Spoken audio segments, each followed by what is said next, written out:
from the past. Please listen carefully. CoCo.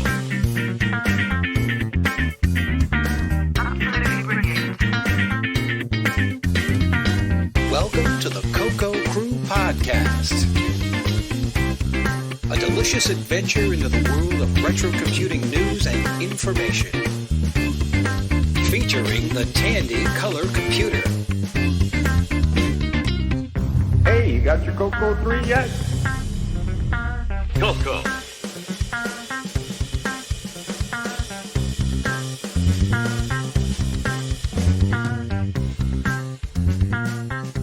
All right. Welcome. You are listening to the CoCo Crew Podcast, episode 49. Oh, what a month it has been. We are here with a full complement of hosts. So, of course, I'm John Linville, and we have Mr. Neil Blanchard. Hello, Neil. Hello, John, and everyone listening. Hello, Mike Rowan. How are you doing? I'm doing great. How's everybody else? Pretty good. Mr. Boise Pete, how are you doing? I'm doing well, and hello to the CoCo community. Very good. And our Mr. Ron Klein, how are you doing, Ron? Hey, John, doing very well, and hey, everybody. I'm glad everyone could be here. I guess we'll go ahead and I'll share with the audience that this is actually our our second attempt at this recording. We had our normal recording session the other night, and I got all the way through it, and I noticed that I had never turned on the recording. So we did that once before, back in the days when it was just me and Neil. So I guess maybe in another 40 or 50 episodes, maybe we'll have another one. Who knows? Anyway, well, we're coming up on Tandy Assembly in less than 3 months. So that's the next thing coming. It's going to be a big event, I'm sure. Everyone looking forward to Tandy Assembly? Oh, yeah. Absolutely. Absolutely. Should be a big event. I know I'm excited. I got to get my travel arrangements done before long. Got 2 trips that same month, one to Ohio and one to Portugal. Hopefully my passport renewal comes back in time for the Portugal trip. But that should be fun, and we're all looking forward to that. And, of course, beyond that, and roughly 10 months away now, will, of course, be CoCo Fest. I'm excited to report that we do have a venue secured there for CoCo Fest, so there will be another CoCo Fest in 2020. Very good. That's thanks to the masterful negotiation skills of Mr. Mike Rowan. Very excited about that. So what's everybody been up to? Anyone working on anything cool? I've been hacking. I've been working on building some interfaces to the cartridge port on the CoCo. So been having fun with chips and wires and breadboards. Yeah, very good. Lots of fun stuff there. Yeah, John, I'm just doing a series of short videos. Started producing those maybe a couple weeks ago. My very first video, for people that don't remember, wow, it's been over a year. I did a video, John, on your CoCo Vid Player. That was the very first time I'd ever done anything on YouTube. So I just added 3 videos over the course of the last couple weeks, new ones, mainly about the CoCo Pi project, but then I added another one for folks that are, setting up development environments for CoCo programming, just a very short video showing one of the editors that I use. Very cool. That's cool. I bet you're starting to get a lot of questions about the Raspberry Pi 4 now. I am. I saw some stuff in the mailing list, some stuff on Facebook. Not ready to get one just yet. I still think, there's some stuff that they're still working on with regards to the latest version of the Raspbian OS for it. So until I know there's certain libraries that are working correct, it won't do any good for current versions of MAME yet, so I'll be keeping an eye out for that. Folks will just need to be patient. Well, I'm sure that'll happen. I, over the past day or two, have actually taken a little bit of time to poke my nose back into my 6801/6803 assembler project, which is an offshoot of the basic compiler that's targeting currently the MC10. Not a huge amount of progress to report, but at least it's still got a little bit of life in it, so maybe eventually we'll get something out there. Anyone else got anything going on? How about any new acquisitions? Anybody buy anything cool recently? I did. I got from Paul Shoemaker one of those posters, the CoCo 2 poster. Oh, yeah. Yeah, it just came in today, actually. Cool. Oh, nice. You're gonna Very get it cool. framed. Yes, yeah, I was going to get it framed and put it in my CoCo setup. Hey, all the Nice. cool people are doing it. I wish I had better places to hang posters. I spend most of my geek time in a bonus room, and so it's got kind of angled walls, and so the posters don't hang too well on that. I have a Clendathu poster that is pretty cool if you've ever seen those. Yeah, that is cool. Yeah, those are. On eBay recently, I did buy some game tapes for the Matra Alice. I thought they were going to be for the one that's compatible with the MC10, but it turns out they're for the Alice 32 and Alice 90.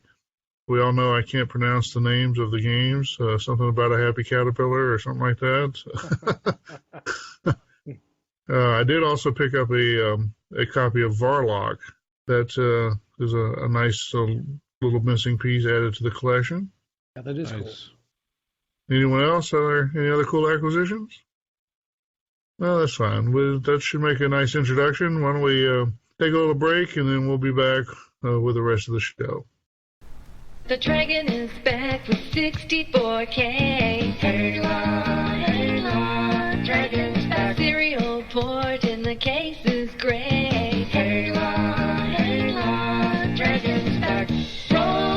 ROMs for two kinds of basic. New ways for you to be creative.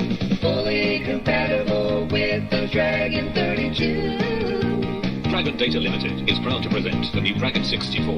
It has twice the memory of the Dragon 32, featuring a real serial communications port. Get your Dragon 64 today. Hurla, Dragon's back.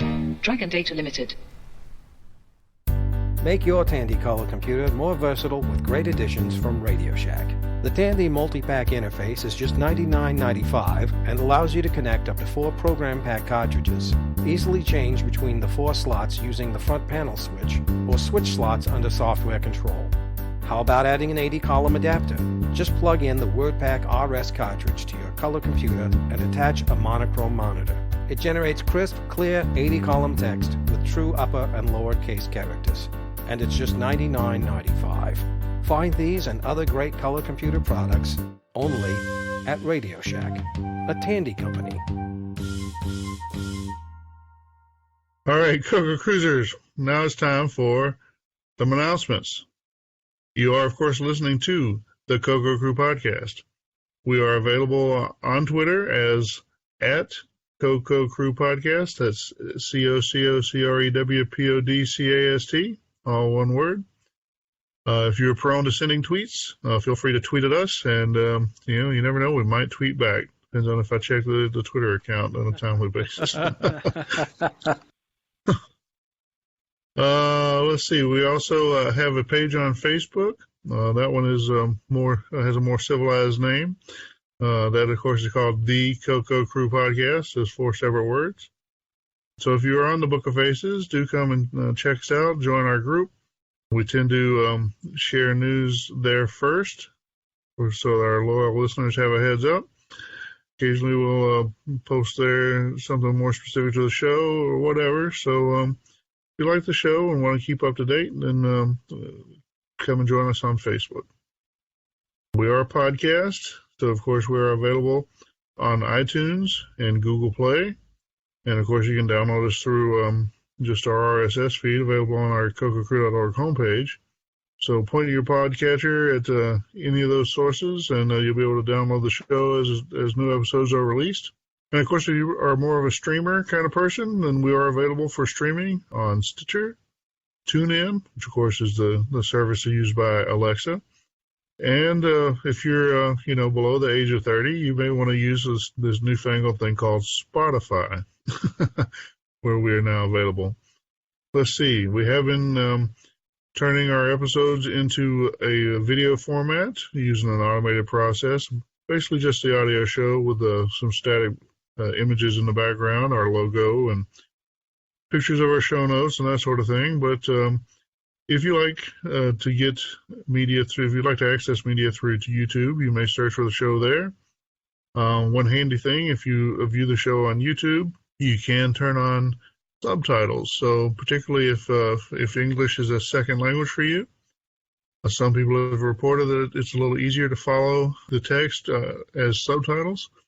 Some of us may have weird accents or, not mentioning anybody, Neil. Anyway, you may want to check us out on YouTube. And, of course, if you do prefer the video version of the show, you may want to check out the CoCo TV channel on Roku, sponsored by Mr. Roger Taylor. Roger's been making our video episodes available through that channel on Roku. So if you have the Roku device, you may want to check that out. So for those of you who've been around a while, you may remember that Brett Gordon wrote essentially a podcast listening application. I'm sure he had our show in mind.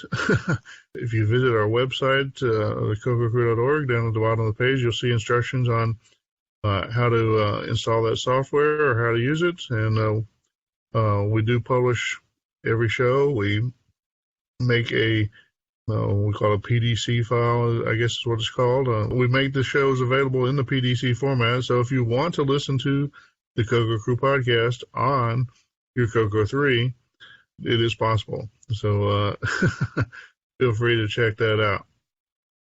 We are, of course, a member of the Throwback Network. This is a list of retro-themed podcasts, mostly centered around retro, meaning essentially the 80s. And this is a variety of podcasts there, some of them technology-oriented, some of them just culture or just crazy stuff like the Christmas special podcast or whatnot.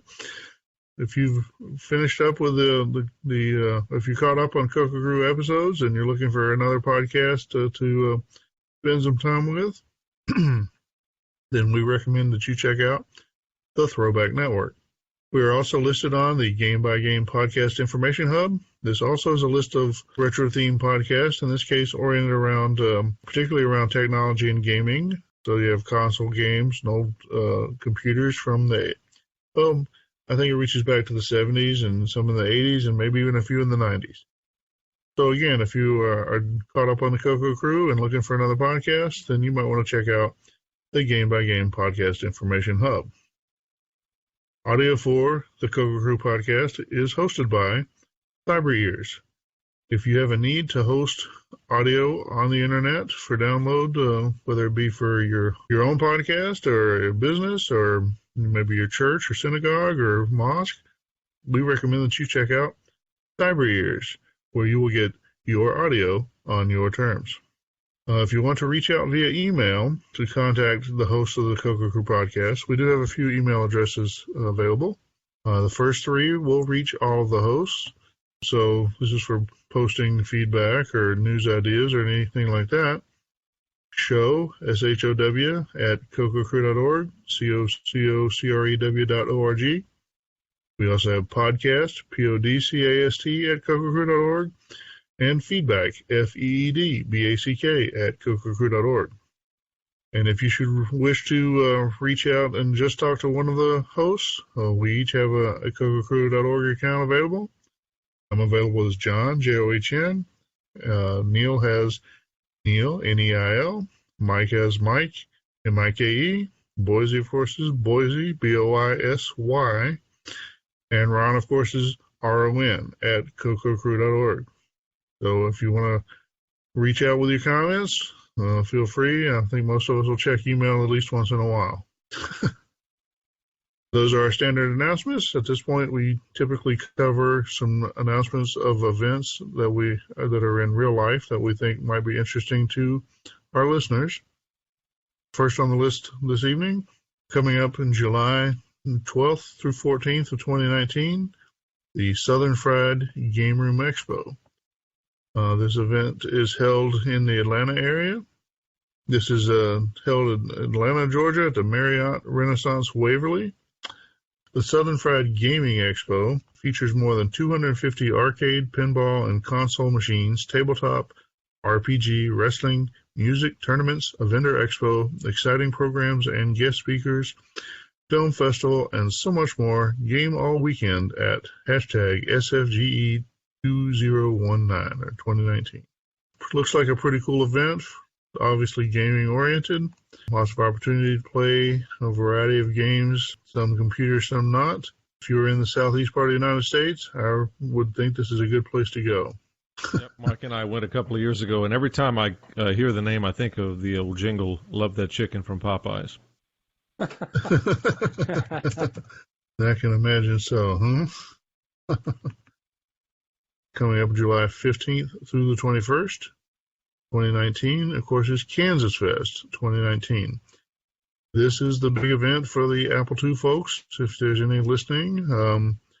This is a summer camp for Apple geeks. A cool event held at Rockhurst University in Kansas City, Missouri. Probably be hot outside, but the dorms are air conditioned. A great way to spend a week talking mostly about Apple computers, of course, but it is a retro computing event and a lot of like-minded folks there. Even if you have some interest in the Apple II, even if it's not your main thing, you might still want to consider going. Better go ahead and get registered. They do tend to fill up, and time is ticking. All right, coming up.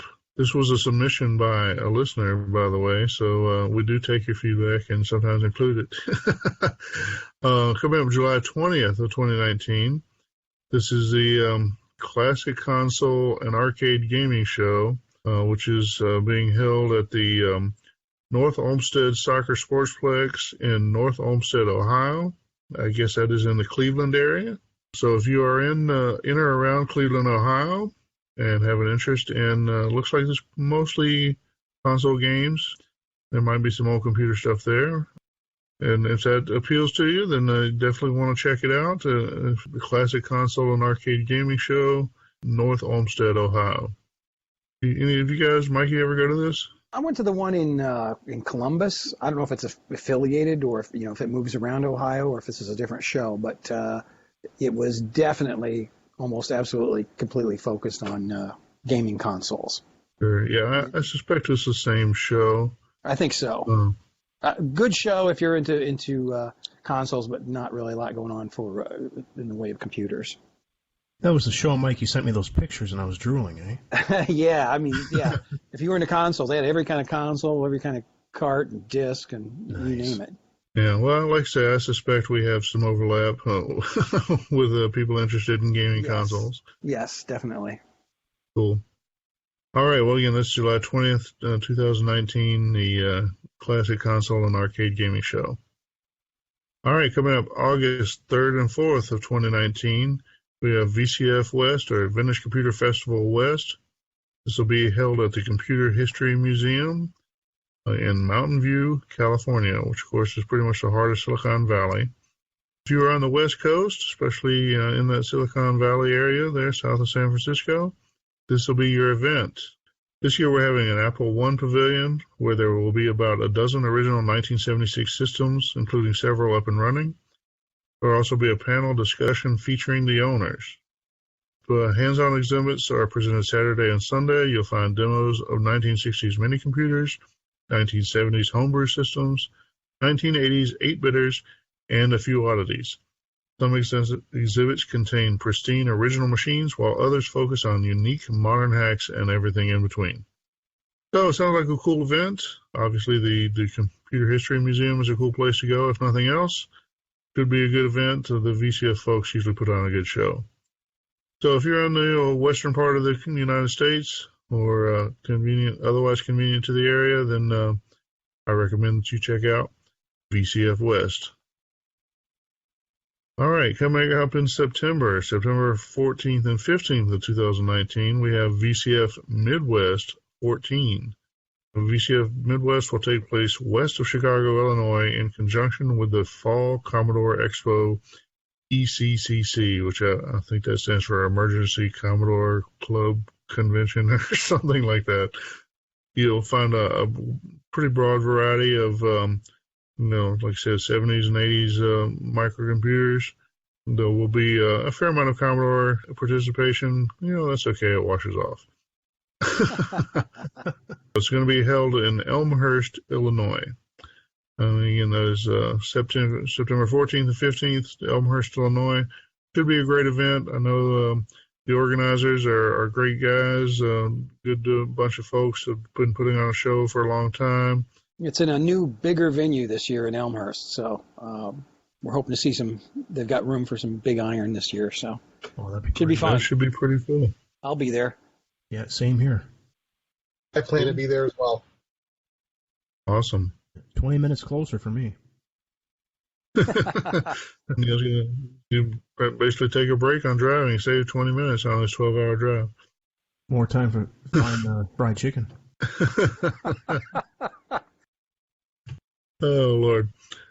And, of course, that brings us to coming up September 27th and 29th of 2019, an obscure little event that we have barely any interest in, but it's called Tandy Assembly, being held in Springfield, Ohio. You'll notice 27th, 29th, that is 3 days now. The Tandy Tech Track, we're happy to announce that Tandy Assembly will be offering a new Friday feature called Tandy Tech Track. This will be a selection of highly technical topics presented by some of the leading figures in the Tandy, Radio Shack, TRS-80 vintage computing community. See more details on the Tandy Tech Track page. So, sounds like a cool event. If you're going to make it out there, I think you should probably try to make it that extra day. You've got classes in Advanced C80 Programming, Model 100 Design, Tandy Repairs, Upgrades, and Fred 48, Tinkering with the TRS-80 Bus. Looking pretty good, although we need some CoCo content here. We need to get some CoCo Tech poke out. We got a CoCo person in the works, and I'll announce it when we got it locked in. Awesome. But yeah, we're trying this year. We're adding the Friday, so there's an extra charge for attending Friday, but it does include dinner. So awesome. We'd love to have as many people as we can come out Friday. If it's successful, we'll keep doing it. If we don't get enough response, we may not have it next year. So your support is appreciated. Definitely seems reasonable. Very excited, very happy that Tandy Assembly is continuing to prosper. I claim full credit, even though I have withdrawn largely my attention from the planning. But I'm still happy to claim to be a founder. So very good. I'm glad to see that continuing. Awesome. Those who don't know, Mr. Mike Rowan, of course, is the president of the Tandy Assembly organization. And that's where he learned his amazing negotiation skills with hotel venues. Coming up, October 18th through 20th of 2019, we have the Portland Retro Gaming Expo. This is a huge gaming event, a lot of arcades, a lot of console stuff. PRGE expands in 2019. PRGE is expanding in 2019, adding an additional 30,000 square feet of convention space, bringing the total footage of the expo to 150,000 square feet. Holy cow. Which I can only say, wow, that's my editorial. Wow, that's right. That's huge. As part of the expansion, we will be moving our panel rooms into the second floor Portland ballroom space with more room for seating, better acoustics, and easier queuing for attendees. Must be a Brit right in the copy here. Our arcade has been bursting at the seams, so we'll be moving some of our tournament qualifiers and free play games to the lower meeting areas, freeing up more space in the retrocade for a larger tournament final stage, guest seating, and more arcade and pinball games. Additionally, there will be space available to add more exhibitors than ever before, I can imagine. So it should be a big event. This is in the Pacific Northwest of the United States, of course, Portland, Oregon. Held at the Oregon Convention Center in Portland. Again, that is October 18th through 20th, so it's another 3-day event. 18th through 20th of 2019. Very good, very good. And, of course, we're going to skip ahead a little bit in time because we're going to announce now that coming up in April 18th and 19th of the year 2020, we will, of course, have the 29th annual Chicago CoCo Fest. That, of course, is our big event. That's the event that started this podcast. It's where this little fellowship of friends came together. We go, we enjoy the fellowship, we exchange pieces and parts, and combat each other in the auction and all that sort of thing. It's a great event. It's going to be a new venue. Going to be, instead of being in Lombard, it'll now be in Elk Grove Village, Illinois, in the venue that was previously occupied by VCF Midwest. Could be a bit larger space above ground, which is a big thing for me. The whole venue is able to be accessed under essentially one roof, so you don't have to walk out in the rain or whatever. There's even a restaurant on site, so you just check in and then never leave for the whole event. I think it's going to be a great event. I think it'll at least meet our needs. I think it's going to be a good time. I hope everyone will go ahead and get that date on the calendar, start making their travel arrangements or their requests for vacation time, or start their new CoCo Fest savings account immediately so that everybody can get there and we won't have to see the well, I wish you could go this year, but I got no money and no time or whatever post that everyone insists on putting on Facebook every year. You know, we ought to start a CoCo Christmas Club where we fund people's accounts through a bank or something and collect money over the year, and then 2 months before the fest, we release it to them to buy their airfare or their gas to get to the fest. That's not a bad idea, although I don't want to run that. Yeah, I don't want the fiduciary responsibility either, but it's just a thought. Just get a jar, $10 a week, you're home free. Yeah, well, exactly. If anybody wants to be in charge of that, I'll be happy to record an advertisement or something like that for your GoFundMe or whatever it is you're going to do to get it off the ground. Go fund yourself. Go fund yourself, exactly. Go fund yourself, exactly. All right. Well, with that thought, I think that brings us to the end of our announcements. So we're going to take another little break, and then we'll be back with some news. New from Intelligent Devices. Break the 64K barrier with our 128K RAM board. Easy solderless installation and all of the software is included. You get Big Basic that enhances Color Computer Basic with simple commands, and it's fully transparent to existing software. It revolutionizes graphics and animation. P-Clear up to 54 graphics pages. Load 3 full-size Basic programs in memory, or create a 90K Super program. And for OS 9 users, Fast 09 software is included. Fast 09 adds a new RBF device /V to OS 9. It works just like D0 and D1, but 10 times faster. Move your commands directory to /V and execute commands in less than a second. The 128K RAM board with Big Basic and Fast 09 is just $139.95 from Intelligent Devices. And coming soon, 512K RAM board. Intelligent users use Intelligent Devices. Specify CoCo 1 DEF board or CoCo 2 when ordering. Intelligent Devices, Mountain View, California. All right, CoCo Cruisers. Now we're back with some news. Our first news item of this month, we have a YouTube video posted by Noriko Miyagami. I don't know a lot about Noriko. I've been observing her in the community for a little while, and she's been making a few videos with what you might call a let's play or a walkthrough of particularly adventure-style games. In this case, she's got the Pyramid 2000 text adventure.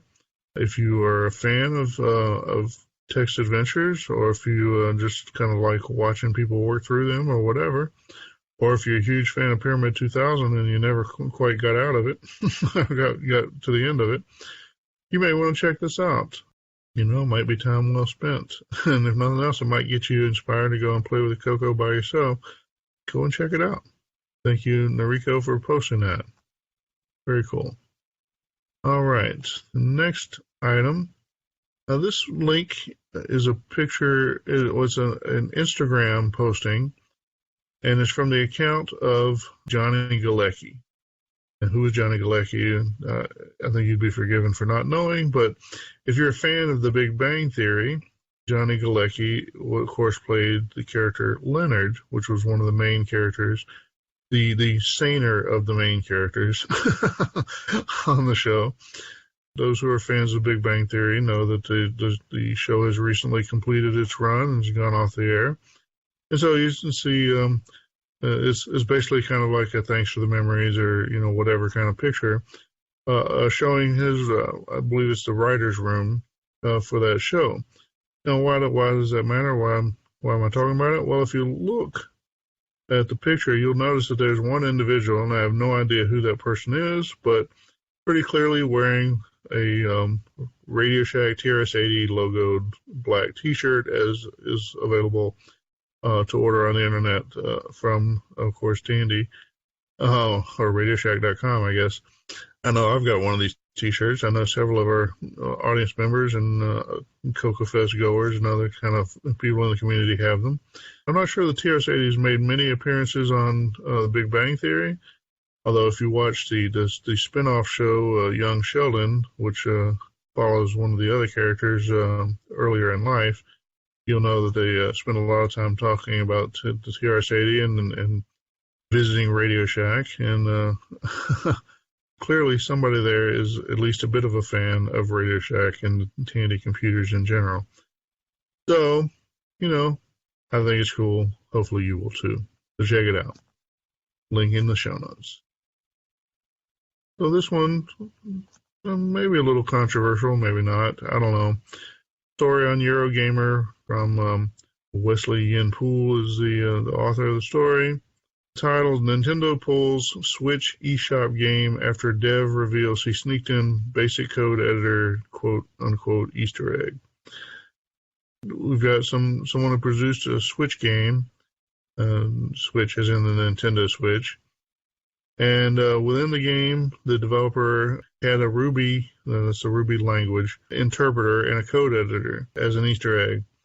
I have no idea how you opened it. I'm not even sure which game is it? A Dark Room?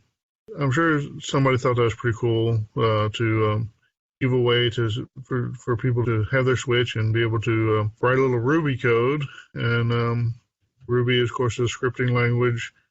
I'm sure it's not particularly similar to BASIC at all, but it might be similar in some people's minds to the kind of experience you could have of typing in BASIC programs on an old computer. But I guess having that kind of programming environment on a game on the Switch is against their rules, or at least against the rules for their Nintendo's eShop. So, I don't know, what do you think? I would have liked to have seen this be left alone and be kind of cool to point at.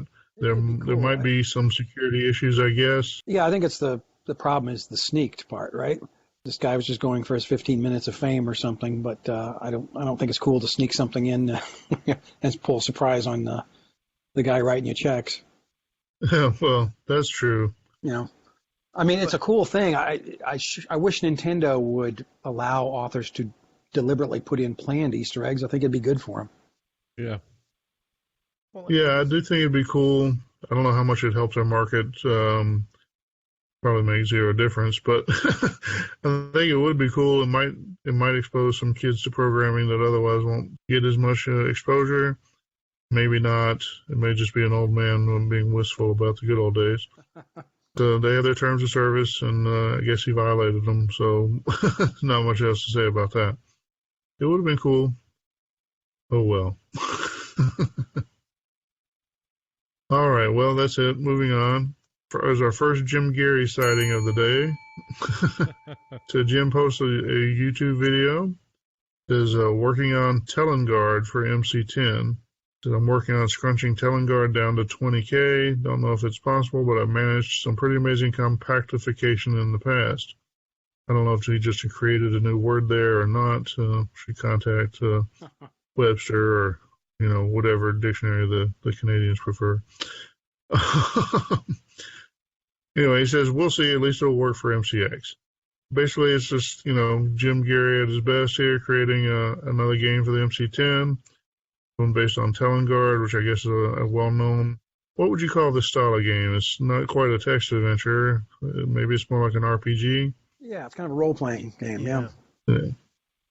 So a bit of a role-playing game for the MC10. Sure, it'll be quite effective and fun. A comment there from Mr. Ron Klein saying he's really looking forward to this one. Yeah, I'm a big fan of NetHack and Rogue-like games, and it's got some traits like that, so these always excite me. Cool. Well, all right then. Our first Jim Gary sighting of the day. Okay, moving on. So another game. Another YouTube video of a game. This one is from someone we haven't heard much from. I actually don't know the person's real name. His handle is Matchy, and I don't know if that's supposed to be short for like Matt Chi or Matt Chai or something like that, or if it's just a witty nickname. Who knows? Matchy has one of Ed Snyder's CoCo PSG, essentially a sound card. Well, it's a sound card with two Atari-style joystick ports built into it. Paired with that, he has a semi-graphics mode game. I'm not sure if it's SG-12 or SG-24, but appears to be inspired by, or maybe a clone of, or somewhere in between, of the old Atari Tank or the tank mode games on the old combat game for the Atari 2600. So he's calling the game Tank Off. And he shows playing it with a 2600 style joystick, and it looks pretty good. Yeah, it looks just like the Atari tanks. It's pretty cool. Yeah, it's amazing how much how good the graphics look. Which they're on par with how they looked on the 2600. So maybe calling it good, it's a certain matter of taste. But that's what he was going for, though. It's it's just what he was going for. So that is good. Yeah, I think he's mostly. I don't have the audio on the video right now. I seem to recall that it was mostly for sound effects, not a lot of music, but I could be wrong. Yeah, it was. Had good background, like you could hear the tank running, you could hear the shots. Right. So mostly using sound effects. I don't know if he's going to add music or not. He certainly could with the hardware. So it'd be cool to see where this one goes. But either way, pretty cool effort. A combat style game is something I've thought about doing myself. Maybe I can do a cheap knockoff. Oh, sorry, couldn't resist. Anyway, if I do one, I'll be sure to credit the inspiration. Okay, well, moving on. Okay, this one is from Sheldon McDonald. We mentioned Sheldon earlier, that he had acquired some Game Master cartridge PCBs from me, and I've been doing some work on some stuff, and I guess he's working in BASIC, and if you just use BASIC to do the pokes required, to switch audio over to the cartridge port and turn it on and off and that sort of thing, I guess it can be a little slow, and so it makes it difficult to do a game or whatever, because you need to switch things around whenever you read the joystick ports. So his solution was to add an external audio output, route it through a cable that plugs back into the cassette input port. Kind of ingenious. And so then you can just use the audio on and audio off commands. I don't even know if you have to do the audio off. Maybe the joystick command would just do it for you. But if you're writing BASIC and want to access the sound hardware on the Game Master cartridge, it's a little bit easier just to use the existing audio on command to enable the sound coming from the cartridge. And of course, in this case, it's not a game that he's showing, but he's got the cartridge configured like that with the cable coming out to plug into the cassette port. But he's got he calls it what, QMIDI Studio. I think that's QMIDI. Yeah, pairing it with some software to let you do some composing. Maybe a cool way to get some music ported over to support the Game Master cartridge, or just to play chip tunes on your CoCo or whatever. Not sure where Sheldon's going with this. He's got a 3D printed cartridge case and a printed label, so I assume that he's probably hoping to sell some of these. No price stated yet, but you may want to look out for it as it appears later. Yeah, it looks cool. Like a cool piece of hardware. Definitely did a nice job. Yeah, it's definitely done a good job on the fit and finish. Interesting solution to those who want to use BASIC and be able to switch the joystick ports on and off and that sort of thing. All right, the next news item is titled Big News Everyone, The RMS Really Exists by Fedor Stepan.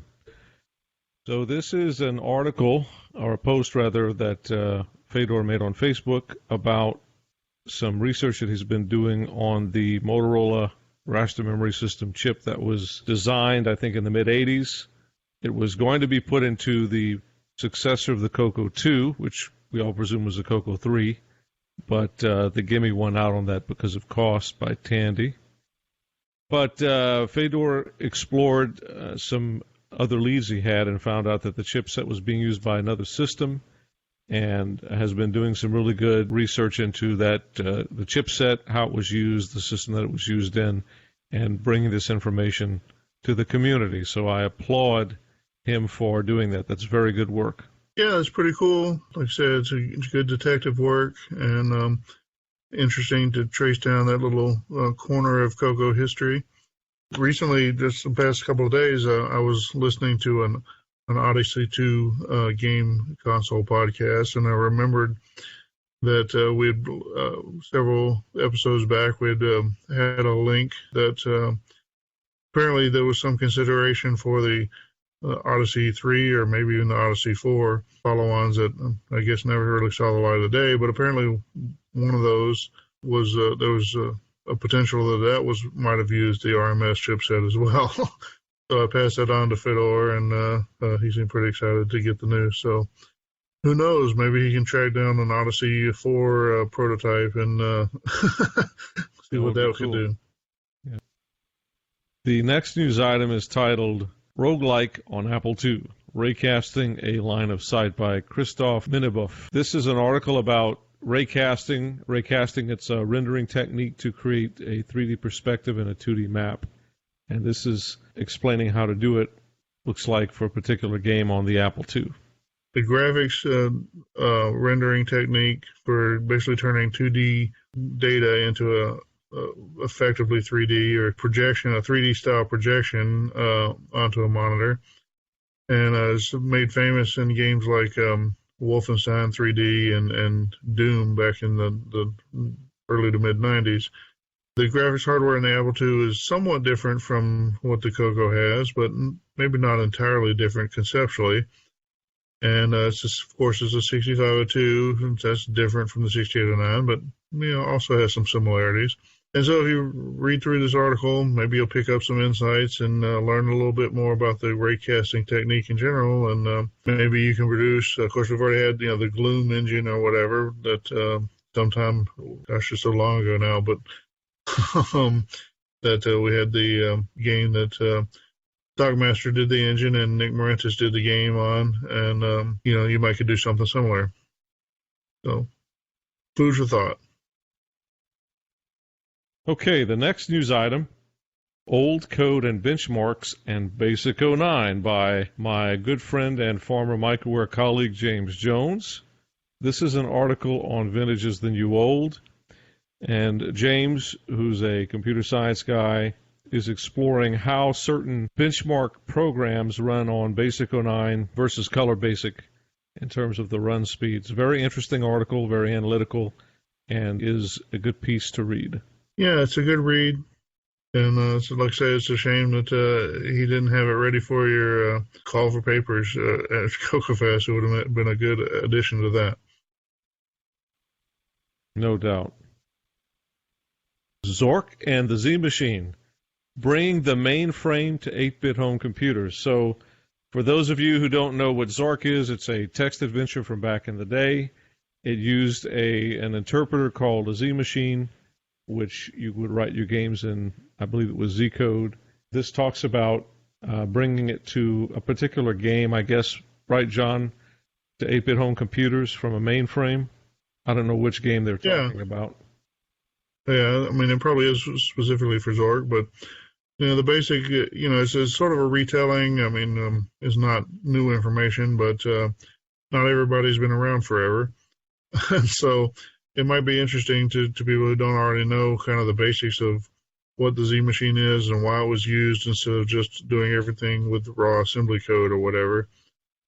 That it not only did it by porting to a virtual machine enable a sort of, write once and run everywhere kind of method for distribution of the games, just the virtual machine itself kind of enabled effectively bigger games than what the computers really were designed or would have been able to do on their own.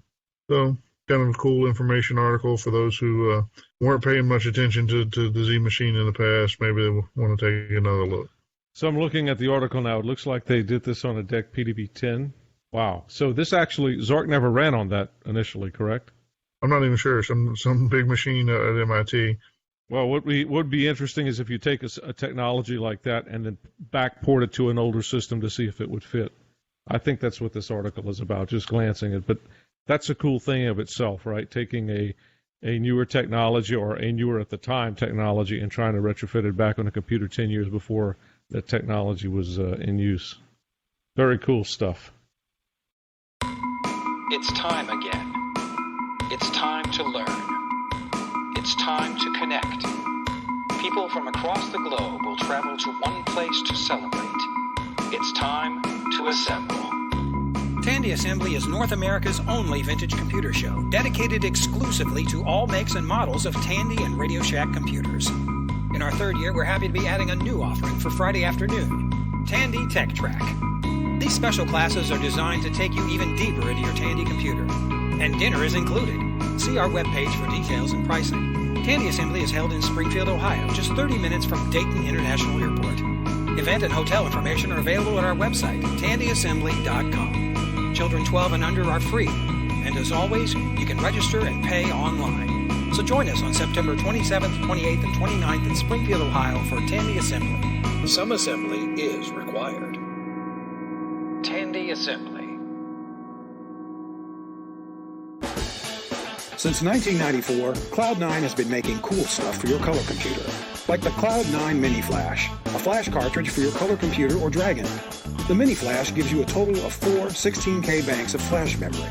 You can easily flash ROM images into any of the 4 16K banks. Store your favorite DOS ROMs and game packs on the Mini Flash. And the Mini Flash is perfect for prototyping your own ROMs without the need for an EEPROM burner. The Mini Flash comes with flash programming software and test utilities. It's preloaded with HDB-DOS for DriveWire and 2 games from Retro Tinker, CoCo Dooku and Follow CoCo, so you can use the Mini Flash immediately. The Cloud9 Mini Flash works on all color computer and Dragon models and is housed in a high-quality injection molded cartridge case. The Mini Flash, only from Cloud9. Cool stuff for your color computer. Visit cloud9tech.com for details. Okay, the next news item is now you can use modern Bluetooth controllers with your retro computing. This is from my friend Paulo at Vintage is the New Old. And this looks like a Bluetooth interface for Bluetooth controllers, joysticks, gamepads that would connect to, I guess, current retro computing systems, right? Yeah, you could use one of those newer style controllers, and then it basically converts the signals over to look more like, you know, the old kind of 9-pin standard ports that used by, say, the Sega Genesis or whatever. And so theoretically, you could then plug that into, you know, say the adapter that Neil manufactures, and plug that into your CoCo, and so you could use your PS4 controller to then play Clowns and Balloons or or whatever. Now, how well that'll work, I don't know, but you know, it might. And certainly, probably maybe not Clowns and Balloons, but probably work great for Farfall. Would this be much helpful to me? No, because I'm too old to be a double thumb gamer or whatever the term is for the new style controls. But you know, it's another option that some people might prefer.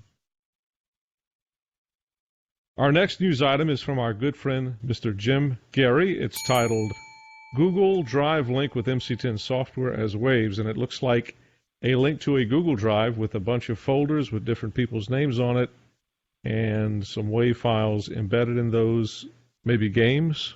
Yeah, I think they're mostly games. Yeah.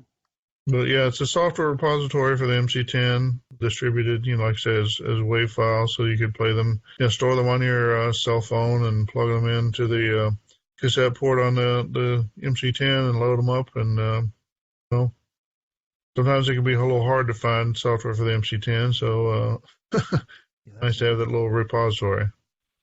Definitely, everything in one place. Yes. Yeah, very handy. Well, good job on that, Jim. Nice work. All right, our next one is from Nick Marentes, and it is the Gunstar blog, Chapter 16, The Aliens Take Flight. If you've been following Nick's blog, he's got his next post with a video where he's focusing on the sprites, putting the aliens in, controlling how they move. He's updated his editor so that put things in there like when an alien should appear. If you've been following it and you're interested in game development, go to his blog and check it out. Yep. Okay, this next one is from Lewin Day at Hackaday, pitting 8-bit chess games against modern foes. This is kind of cool. He was taking one particular chess game and pitting it against modern chess games to see how they would hold up. Until I read this article, I didn't realize that there was a standard chess interface so that modern chess computers use so that they can exchange moves and play each other. He's developed some scripts to take the chess game he was using and convert it to this format so that he could send it out to these other games. Definitely a geeky thing to do, right? You have to be a chess geek, first of all, and then to pit these machines against each other. Rich Baird did this at CoCo Fest a couple of years ago with the color computer and the TRS-80 Model 4. Of course, they had to manually play the games, but interesting read and interesting to see some of the games that couldn't defeat any game. Well, and plus, it's a cool technique, and I think you could basically borrow the concept and maybe using emulators, but still you could put Cyrus or whatever up against the original chess cartridge or whatever, have the CoCo participate similar to the way that MSX is being used in that one. Be pretty cool. Yeah. There was a similar setup with different computers running different types of chess games at VCF East that I saw a couple of years ago, and it was quite impressive. I think that's a really neat idea. All right, our next one is from Tim Lidner, and this is pretty cool. It's the color computer MAME bezel artwork. And what Tim has done is he's created a graphic of a Tandy CM8 monitor. He's got the zip file you can download. You can put it in MAME and configure it so that when you start your CoCo emulator, it pops up on the screen, this frame of a CM8 monitor with your green emulated screen in the center. Very cool. Good job. So I was going to say, it's cool. It probably adds to the nostalgia factor for some folks. Yeah. Doesn't really change the actual mechanics or whatever, so your emulator still works pretty much the same. Yeah. I think the joke is that this is the only one that's got a working door or even the door on it. Yeah. That's the first thing to go on a CM8. Yeah. That's true. Definitely notorious. So we did sell one at the CoCo Fest. I think, was it this year or last year where one sold that still had the door on it? That was this year, I think. That was this year. Yeah. Mm-hmm. There were 3 in the auction this year, so they're wanting to CM8 at the CoCo Fest. Those Magnavox monitors always lost the door, too. Any of them with doors, they got lost. Yeah. Even the Tandy professional monitors, they're gone. Yeah. Just not built to last. All right, our next one is from Stephen Cass at IEEE Spectrum. Yes, you can write an awesome game in just 10 lines of BASIC. This is definitely cool. We've talked about 10-liners and 2-liners and 1-liner contests and things. This is for the Commodore 64, and it's amazing what you can do. I think it's a 2-player game. It has graphics. As John always says, it's not a CoCo project, but it could be. I just can't wrap my head around the 10 lines programs. It's almost like an act of code terrorism in some ways, but it's amazing that you can get effective programs that way, and certainly a lot of people do it. It's pretty cool. I particularly like that this article appeared in IEEE Spectrum, which is a periodical that I think you subscribe to if you're a member of IEEE, so it's kind of an academic journal. All right, this next one is from Jim Gary, and it is an update to In the Woods. And this is an MC-10 game, and the object of it is there are diamonds that you're hunting for, and they look like diamonds on the screen. But there's also hazards that you have to avoid. There's trees and mushrooms. The mushrooms are poisonous, and if you touch those or eat those or whatever, I think you can eat up to 5 before it kills you. One of the tricks is whenever you pick up a diamond, a mushroom will grow where the diamond was. So you've got to be quick, or you'll get poisoned just by picking up a diamond. But it's a cool little game. It uses the letter keys, so you don't have to worry about the funky arrow keys. So it's easy to play. definitely a cool game. You should definitely check it out. Good job, Jim. Yep, I would encourage Jim to consider putting in psilocybin mushrooms in the rules of the game. Yeah. All right, the next two that we have here are articles from Philip Eaton, and this is a continuation of a series that he started. This is part 3 and 4. It's Vectrix Programming with Forth. This is good to watch. It's pretty fascinating. If you've never seen Forth programming, or I've looked over Jim O'Keefe's shoulder working with Forth, and it's really an amazing language. In these videos, though, it's good because he's showing the code and the things that he's doing with Forth. In the Forth, he actually writes a little game, so you can see how the game is written and how he ports a game to the Forth language. So Forth is fascinating. If you haven't spent any time with it, this series is good exposure to it. Yeah, no, I like the series. You know, of course, it's on the Vectrix, which uses the 6809 processor, and he goes into, you know, not just the porting the game to Forth, but also porting, you know, the Forth implementation to the Vectrix, to the 6809. There's 6809 code involved and whatever. It's not a CoCo project, but it's it's related. If you enjoy watching that kind of work or seeing those kind of projects, then I think you'll probably enjoy this one. All right, to start my news section, no better way to start than have an entry from Jim Gary. He's got another game ported called Car Maze. It's ported from the Acorn Atom computer, 590 lines of code. It looks like a really cool game. I checked the video out. It's a vertical scroller. Basically, you got to dodge your car through a maze as it keeps going. And it gets pretty difficult, but it's a really fun game. Yeah, the further you go, the more obstacles get thrown in your way. It gets tough. Yeah. Yeah, it's impressive you can do that with that amount of code. At least for me it is. You know, I'm not a programmer, but really cool. Always cool to see Jim work, huh? Yeah.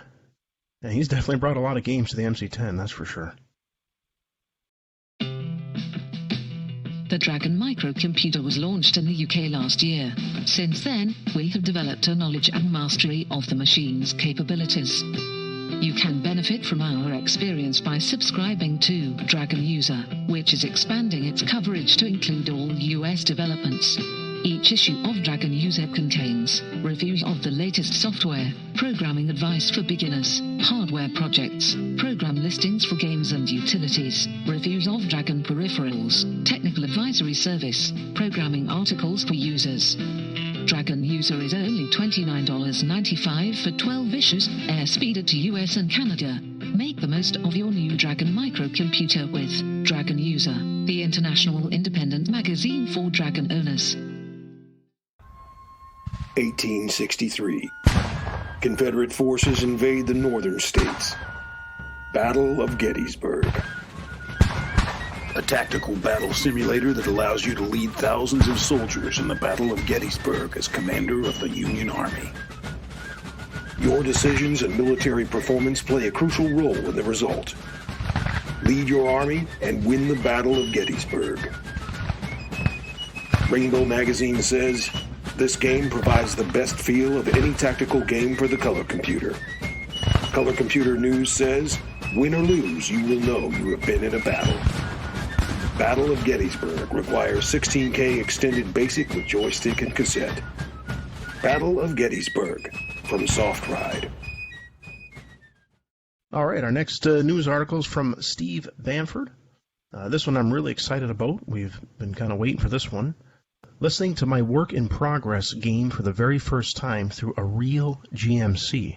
Yeah, it's pretty cool. Most of us on the podcast here got a preview of this. I think it was earlier this year.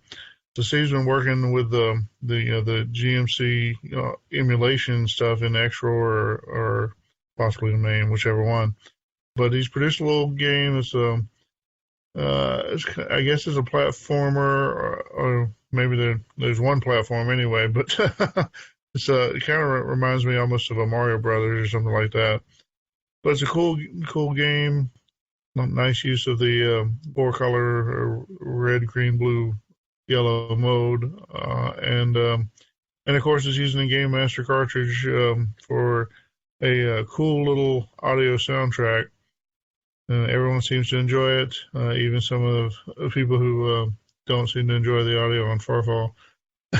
So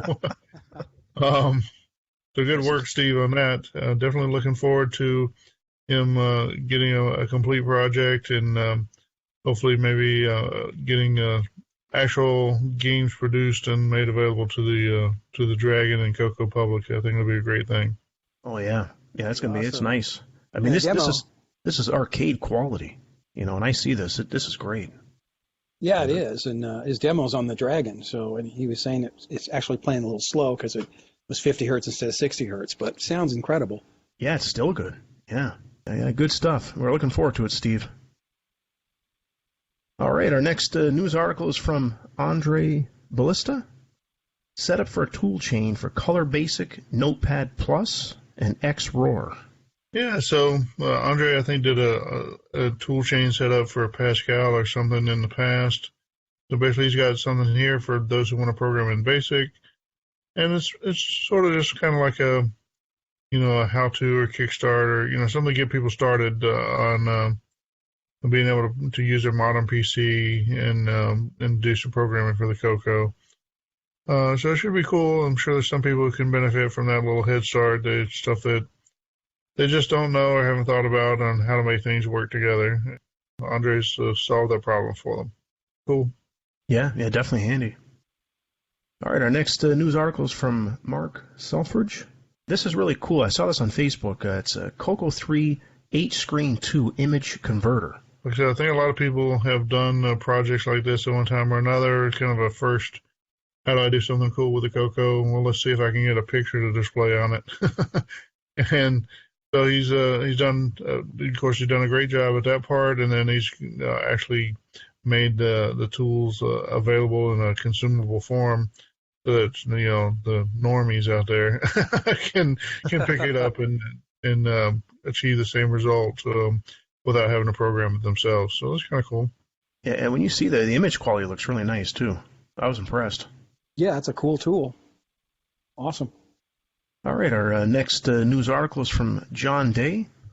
Thought maybe I could crank out a game or two for my Vectrex during the summer and get busy finishing up my Return to ROM in the fall/winter. Yeah, so this is a fellow who is doing a modern tribute game to Temple of Rom. We've heard from him before or at least covered his post before on the podcast. That's right. But in this case, it's a Vectrex game, which, like I said, the Vectrex is a 6809 system. So if he does, if he covers any of the assembly coding or whatever, that'd be related. Because just the Return to ROM mention is at least a status update for anybody who's wondering if that game is still in progress. Looks like it is. Yeah, it's good to see the mention. Vectrex is cool too. I mean, the 6809 in it, that's good enough for me. Yep. Yeah, those vector graphics are amazing. Definitely. All right, our next news article, this one actually took me by surprise because I kind of thought they were finished. And out of nowhere, Kees van Os and Pierre Surratt, they released some more AGD converted game packs from 27 to 32. So that was really exciting to see that. I thought they were finished. Yeah. Never ends. It may never end. Who knows? I mean, people could still be making more games. Yeah. So that would be cool. That's awesome. And it's definitely awesome. I hope to see more. There's some talk of maybe doing an extended version of the game engine that could support the graphics modes on the CoCo 3, which might enable a more faithful color representation of the games. Of course, are originally targeting the ZX Spectrum. Not the hardware there doesn't work the same as it does on the CoCo 3. So the CoCo 3 may have enough oomph to make up for it, whereas the CoCo 2 is just not going to do it. That'd be really cool if they pull that off. But even the way they look now, the monochrome, I mean, the graphics do look nice. Yeah, they seem to work pretty well. All right, so our final section of news begins with another game from Jim Gary. Elevator Action Final Release. This is a clone of an arcade game that he ported over to the MC-10. I actually looked at it. It's a colorful game. It's fun to play. I did play with it for a little bit on MAME. It looks like his son contributed to it and added some like a small musical score to it. And there's even a tip of the hat. It looks like the CoCo Fest. He talks about an award with the Heron Point sign if you are make it to level 3. On level 3, you are rewarded with a Heron Point sign for the completion of the first level. Okay, so I'm not exactly sure what he means by the first level on level 3, but pretty cool. Yeah, it's a neat game. Reminds me of Die Hard. Yippee-ki-yay. Yeah, definitely look good for the limitation of the graphics. Jim has really become a master at adapting the graphics on these things. Yeah.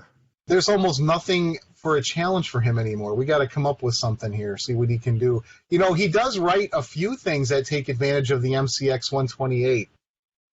You know, maybe he doesn't feel there's enough people that have that cartridge to do it. He's trying to probably hit a wide audience, but you know, with some of the graphical things that you can do that they've exploited with having the extra memory, I don't know. Maybe he can do something even a little bit more. But no, it's a really good game.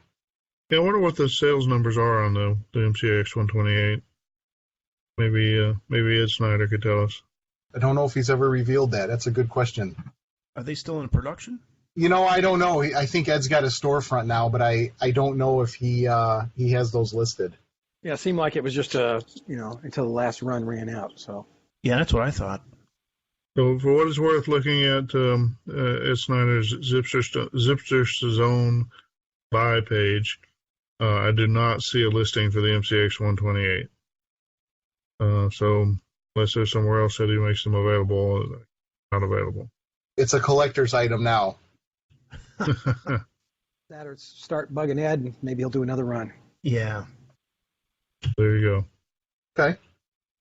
Our next news item is from Al Williams at Hackaday. I couldn't believe I saw this, and I actually watched a video. There's a GIF of it. A 1980s plotter plays Flappy Bird. I really like that game, and when I watched the video, I wasn't sure how that was going to look, and now I understand. It basically plots I don't really know what you want to call them, but basically obstacles that you have to fly between, and it then resets the orientation of the page to the beginning, and then you basically scroll through the drawing playing the game, and it draws the path that you take to get between the obstacles, and it knows if you hit one, and it will draw it.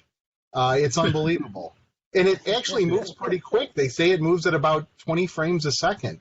I guess I have a lot of questions about it, but one is, where is he getting the pens for this thing? Of course, he's using an HP plotter of some sort. I have no idea what it's like to get supplies for those. Would imagine you could use a Tandy plotter. I have no idea if it'd be fast enough, but how fast does it have to be, I guess. But yeah, I was just sort of flabbergasted or amazed that somebody would do this. And like you say, that it's not just drawing the results of your game. I mean, it's literally displaying on the plotter. And can you imagine doing this in the 1960s computer lab on a teletype or something like that? Yeah, it's incredibly impressive. I was just blown away at this thing. So if you haven't seen it, check out the link in the show notes. It's really cool. Yeah, it's wild.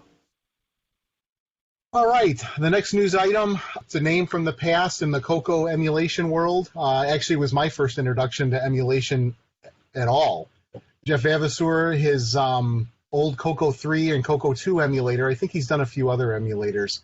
He's working for a company now where I think he's still working with emulation, Atari Star Wars Arcade from Arcade 1-Up. And it looks like they're creating a new Star Wars arcade cabinet complete with the custom controller that you used. Yeah, I was looking at the article on it, and it looks like it's going to come bundled with a couple other games. But I really liked that Star Wars game. I remember playing that quite a bit when it was new.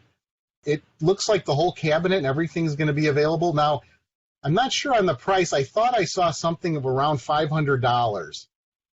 and that I want to make sure that was correct. So don't quote me on that. You know, considering it's the full cabinet with the monitor, everything else, that's probably not a bad deal. Yeah, they've been doing these arcade one-ups. I think Henry Rietveld had one actually on display at CoCo Fest, where he's got one he's hacked up a little bit to take video from a CoCo, or maybe he's got it running a CoCo emulator. Either way, so they're not quite full size. They're like 3/4 scale or something. So they're sizable, big enough to kind of give you the experience, but not so big as a replace your refrigerator or whatever. But yeah, so apparently they're doing one for Atari Star Wars, which of course Star Wars uses 6809, a couple of them I think. Yeah, so Jeff Vavasor, I guess he really built a career out of the 6809 emulation. I know he did work on the Williams Arcade Classics that was available years ago. You know, all those games were based on the 6809 as well. Anyways, involved in this project, so at least the 6809 emulation ought to be spot on, I hope. It'd be kind of cool. We'll see. Hopefully it comes out, and hopefully it's affordable, and might be something that we all need. Have them have them show up at Tandy Assembly and bring it with them. There you go. Our next news item is from Garth Wilson, self-modifying code on the 65XX. Was just thinking of Simon Jonason with this. I know he's got some experience with the 6502. Sorry to say. No, I'm just kidding. And he seems to be a big fan of self-modifying code, so I'm hoping he'll listen to the podcast and take a look at this article. It looks like the person that wrote it just pulled some information from a lot of different sources, put it together into a single article. There's quite a bit in here. This is self-modifying code, is a technique that certainly was common sort of back in the day, particularly amongst the 6502 crowd. I think a lot of us don't know a lot about it and may even have a hard time. I sort of have a hard time thinking, why would I even bother? You know what I mean? Just to create confusion for myself. And I know you can save a few cycles here and there, but I usually am not cutting it quite that close anyway. But so I thought it was cool to include this article just to kind of draw a picture for why you would want to do that sort of thing and how you might do some of it. And yeah, it's for the 6502, but there are some similarities. There's lessons there that could be translated and applied to the 6809 if you really want to, and that's certainly what Simon has done a lot of. As I was reading it, I was kind of reminded of my own commentary, I guess last month, on the difference between the 6801 and 6803 and difference from that in the 6809, where the 6809 has all these indexed addressing modes that are a joy to use. If you find yourself on the 6801 or 6800 or whatever that doesn't have them, if you're going to program at all, you basically have to fall back on kind of doing the work yourself on some of those addressing modes. That's kind of what I was reminded of when I was reading this article, is that 6502 doesn't have all those fancy addressing modes of the 6809. It's got a couple of things that could be seen as advantages over the 6800. I'm sure would be. I'm sure the 6502 people are pulling their hair out as I say that. But it's sort of the same thing as, to do some of the cool stuff. Well, you certainly need to code it yourself if you want to do indexed addressing and that sort of stuff. And that's sort of what they're doing. And then in the process of the self-modifying part, they're kind of, you pay an extra price when you have to do it yourself. And if you do the self-modifying part, you might get a little bit of that back. So anyway, the main point is just to provide for those who are interested, it's a pretty good write-up on why you might want to do self-modifying code and how you might go about it. So check it out. Our next item is from Alec Foster at Vintage is the New Old. Long Plays, feature Long Plays, a guide to preserving gaming history.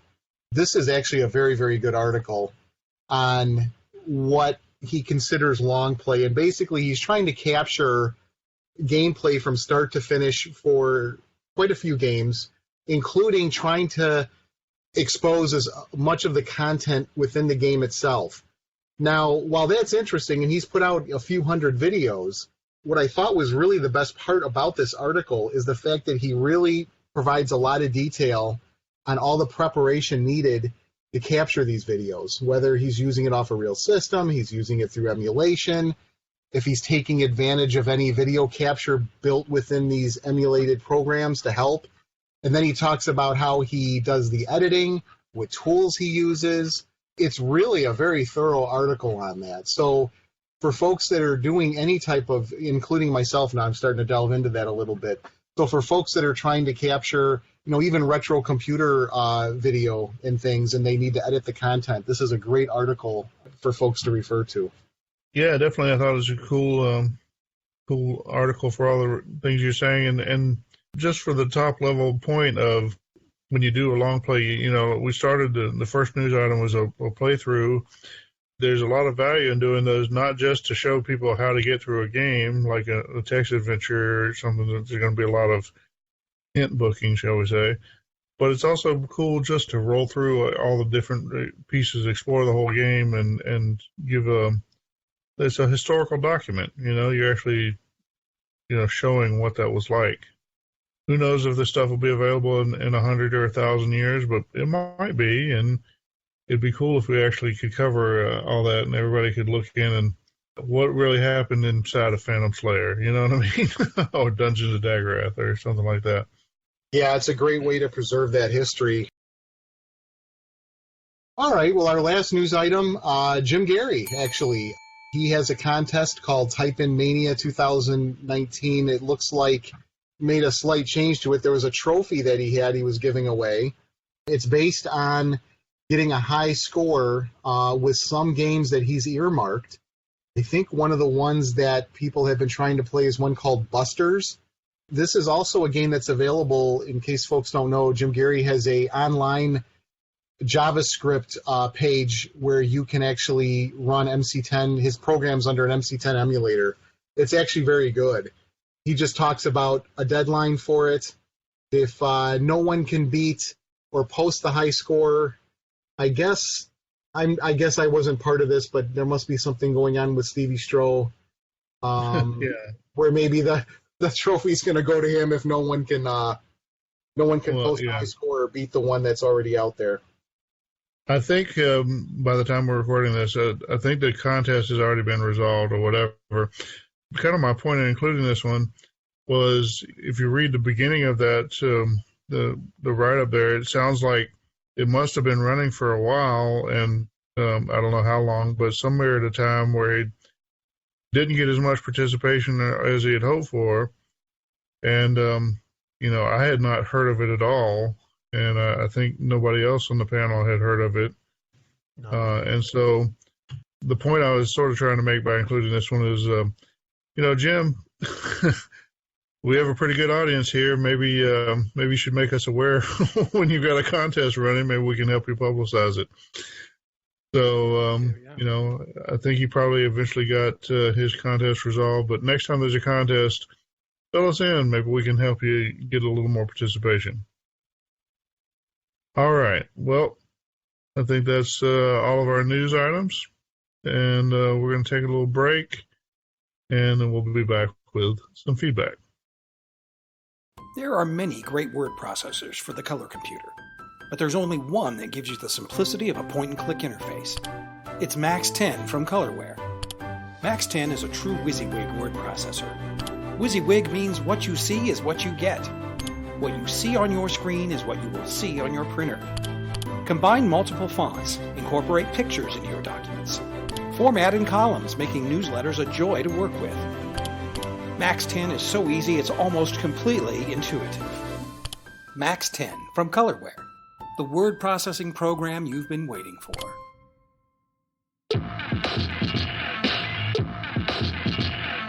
GimmeSoft presents Max Sound. GimmeSoft presents Max Sound. GimmeSoft presents Max Sound. Max Sound presents GimmeSoft. Max Sound is a hardware-software, high-quality audio recording station designed for the new Color Computer 3 by Lucas Industries 2000. Max Sound allows you to store real music and voices in the Color Computer 3. Max Sound will provide hours of fun for the whole family. From Helsinki to Christchurch. Max Sound, the quality recording studio of the 80s. From Gimmesoft. Okay, CoCo Cruisers, welcome back to our feedback segment. This month is a little bit bigger than usual. We've got feedback from 3 or 4 different folks. It's always good to hear from people. It's good to know that people are listening to the show, and we like the kind words. But even if you got something not so nice to say, go ahead and send it, and maybe we'll get you on the air and talk about it. The first piece of feedback this month is from Mr. Brian Blake. He says, "Been listening to episode 47. I've restored close to 50 CoCo 1, 2, and 3s back to operational status, parentheses, including a rusty flood survivor. Not once has the problem been a bad capacitor. Due to the age of these boards, the more you apply heat to them, the greater your chances to damage that motherboard." And so we had a discussion about whether or not it was a good idea to just automatically recap a CoCo, as some people seem to be doing. There's nothing necessarily wrong with replacing caps if you do it correctly and don't damage the motherboard. And certainly make your machine at least as good as it was before, and probably better. But we weren't too sure that just tearing into one to replace all the caps was a great idea. And Brian's here pointing out, A, you might just be wasting your time, and then B, it's really easy to damage the motherboard. And if you lift those traces on the motherboard, 1 or 2, sometimes they can be fixed without a lot of trouble. Sometimes they can be fixed with a lot of trouble, and sometimes they just can't be fixed at all. So try not to destroy any CoCos, and we'll all be happier for it. All right, moving on. The next piece of feedback is from Mr. Dan Loyal. Dan says, "Thank you for all the work you put into every podcast. I always look forward to hearing about what's new. You guys are the best." Well, thanks, Dan. You're the best, too. It's always great to hear the positive feedback. It keeps a smile on our face, sometimes helps us get through trying times, which we may have seen a little more of you lately than we'd like, but we're all getting through it, and we're all still part of the community, and kumbaya and whatnot. Next piece of feedback comes from Mr. John Mark Mobley. John Mark says, "I got a lot out of your talk on XXD and TAC. It even works for the Windows subsystem for Linux, parentheses WSL. Keep on keeping on." It's John Mark responding. I had the announcement that might not be doing as many tech segments, and I'm not doing one this month, but I do think they'll be back, and just kind of waiting for something that's inspire me a bit more. But good to know that the XXD segment has some value for somebody, and I think it's a cool tool. Probably scares off a lot of people that are afraid of the command line. Anyway, it's good to know somebody got something out of it. All right, and our final bit of feedback for this month comes from Steve Stroh. That's STROH, not Steve Strobridge, but Steve Stroh is in beer. Nice fellow we met at CoCo Fest a couple of years back. Also talking about the tech segments, he says the value in the tech segment isn't the immediate interest or utility. It's that you're taking the time to talk through such things, and it's going to be there for posterity. And that's a good point.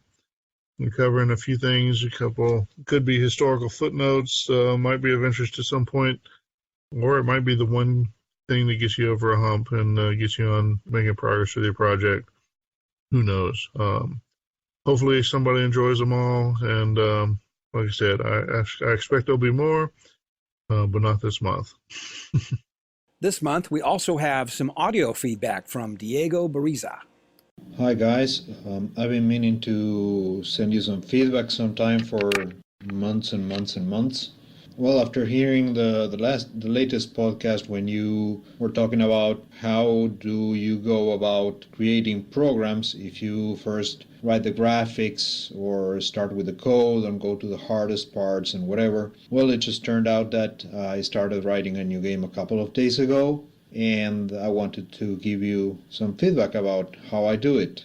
I usually start with some of the graphics, not probably the intro or splash screen or something like that, unless I plan to use those graphics for the game itself. But I do start with the graphics because that usually helps me get an idea on how the game is going to work, and also because of screen size limitations to see how big the play field, let's say, it's going to be, how much room I have for how many different sprites or whatever you want to call them. Once I have the basic graphics, I start doing some of the game's mechanics, and then I keep adding some more graphics and some more mechanics, and just like that. Then only when it's really finished, it's when I go to do a splash screen or an intro screen, at least a complete one. Like I said before, sometimes I do have a partially created one that I use to design the graphics that are going to be loaded in the game. Well, I hope you enjoyed listening to my beautiful English accent. Well, it's been a pleasure. Take care. Thanks for the feedback, Diego. Thank you all, and that concludes our feedback for this month. So we'll take another little break, and we'll be back with a host discussion. Howard Medical Computers. Save $100 on Magnavox monitors. Magnavox CM8505 RGB analog, only $198. Zenith 123A 12-inch green screen, just $67.50. Zenith 122A 12-inch amber screen, just $88. Stop by our showroom for other special deals on controllers, memory, disk drive, software, and more. Open 6 to 5 Monday through Friday, 10 to 3 Saturdays. Located at 1690 North Elston in Chicago, Illinois. Howard Medical Computers.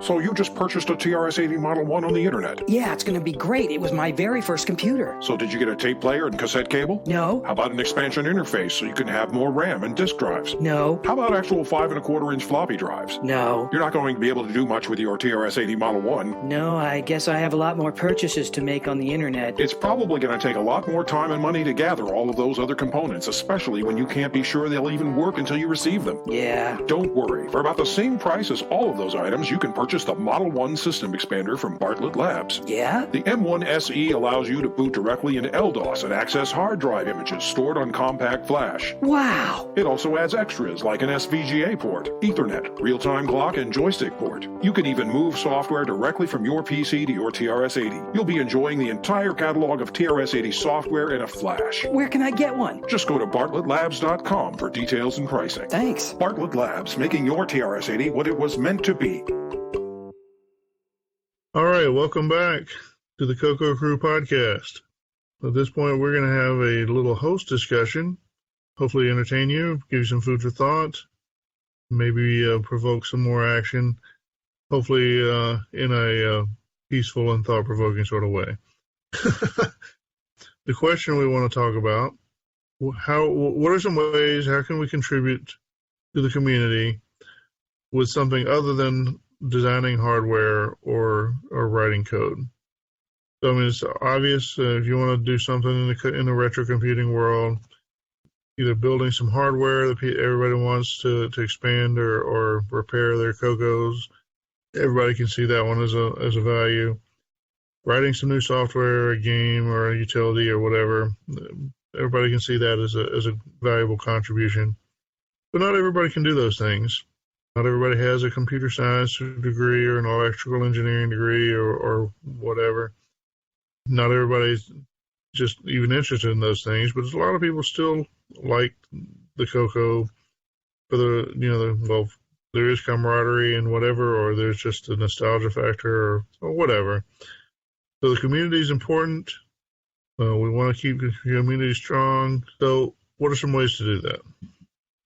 I'll throw out a couple. Number one is you can interact with those that are producing new products, hardware or software or whatever. You can do some testing, give them some feedback, what works, what doesn't, or maybe when you know they're working on something, you can give them some guidance on what you'd like to see out of their product. Be careful with that. That can be demoralizing. Another one I would say is you can get involved at the community level, working with, say, with the Glenside Club putting on CoCo Fest, or working to support Tandy Assembly or other meetups, or even just taking your CoCo to VCF or some other event and, recruiting people into the community. So there's two, maybe not the greatest ones, but maybe it gets you started. I've got my other co-hosts here, so who else has some ideas?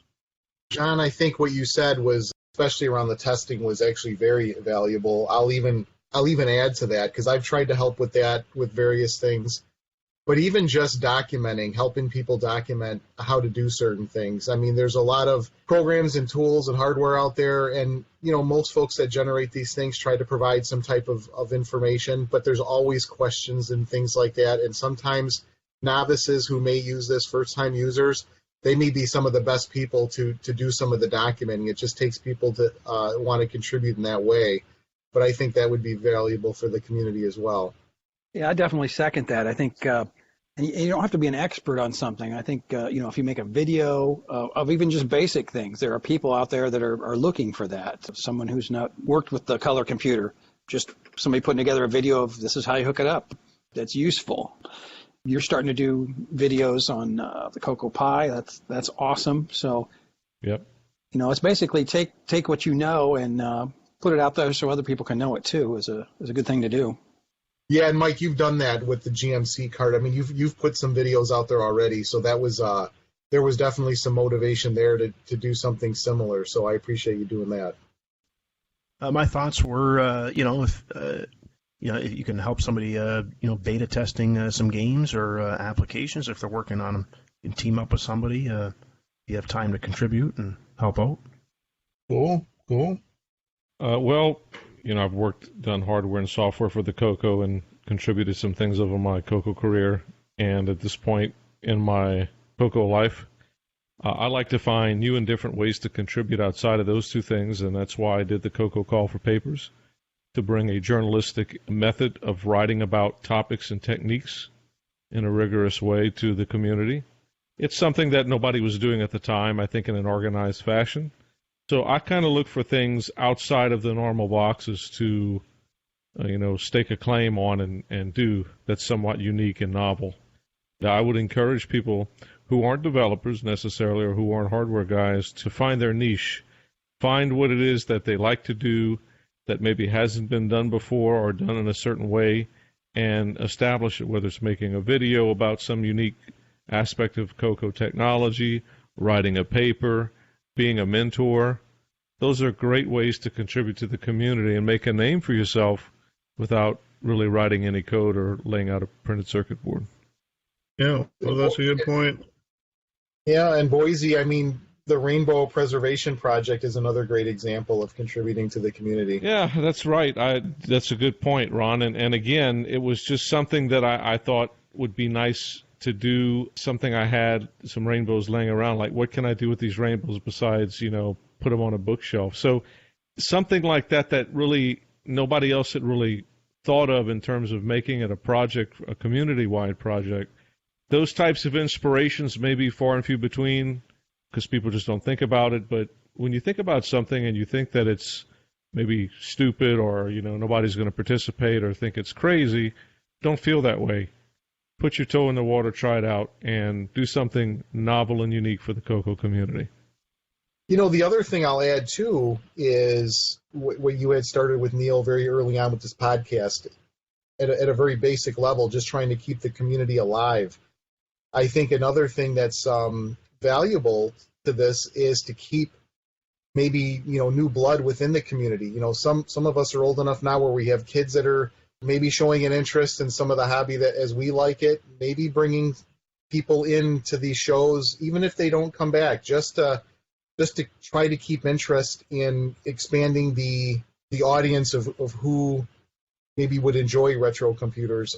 Because in the end, we go to these shows, I mean, it's the hobby, it's the computer that brought us here, but it's the lasting, relationships that we make with people that I think are some of the most valuable things, and that's a big part of the community. Going to the shows is great.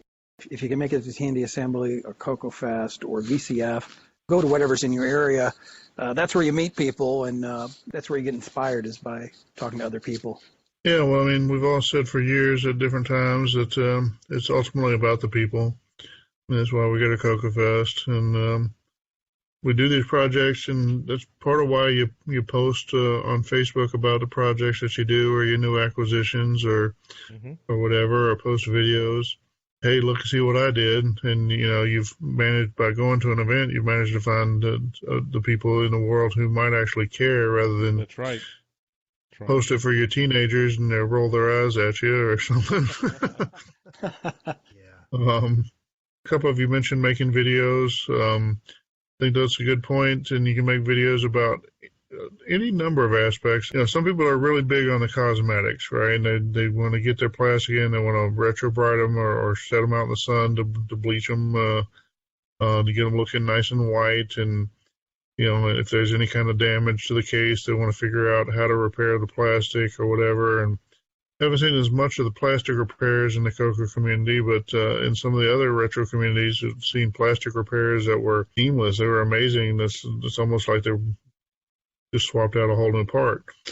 But, so the cosmetic repairs, knowing how to do that is something a lot of people would take an interest in. Certainly electronics repairs, but even, fairly simple stuff that you might think, well, what's the point of showing how to replace the switch or whatever? But there are people who either don't know or might lack some confidence that would appreciate seeing you do it.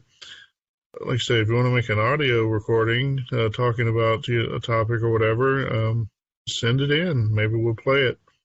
Get other people talking about whatever aspect interests you. If you just really want to talk about that one puzzle in that one game or something. I mean, who knows? There's nothing, no predefined exclusionary rule or anything on that. So send it in. Well, we might play it, and you might get some help on an issue, or somebody else might send in something that you'll find interesting. Yeah, I mean, there's a lot of ways to contribute. They don't all have to be technical. Or even if they are, I mean, they can be technical in the sense of how do I get this goop off my plastic, or what do you do when the rubber foot on your floppy drive turns to goo? How do you clean that up off the off the cabinet or whatever? Those are kind of interesting topics. Get in, talk to people, share. Like I said, Boise had a cool thing that he mentioned. If you see something that's not being done or hasn't been done, or you have an idea for why doesn't somebody do that, well, why don't you do that? I mean, that's where Neil and I were 4 years ago. It's like, boy, I wish somebody would do a CoCo podcast. Right. And eventually it's like, well, dummy, do one. I like to find things that are unique, that haven't been done before, or at least haven't been done in a specific way. And that's how I contribute. So to each his own. Sure. That's a good point. And a few years ago, it kind of made me think of the D. Bruce Moore with his radio serial or whatever that he did with CoCo Forever. That's right. That was that was unique. No one in the community had ever done that before. No. It's a great idea. So that's a neat way to contribute to the community. Yeah, plow your own row. Cut your own path there, and you'll be remembered for it.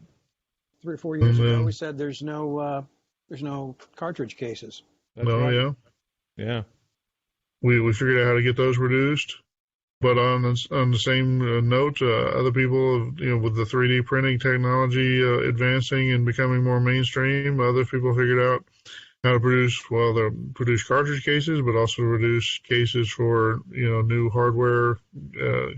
John Strong producing cases for the new MPI replacements, and lots of other stuff come out in the community. And I don't know, maybe you know how to build a robot arm, and maybe you get with somebody to do the body pieces in 3D printed plastic, and you can build the internal armature stuff out of an erector set, and somebody could help you how to interface it into the cartridge port or something like that. That'd be a cool project. If you want to do that, then send in an audio recording asking for help, and we'll be sure to play that. Anyway. You learn something when you jump in over your head, so.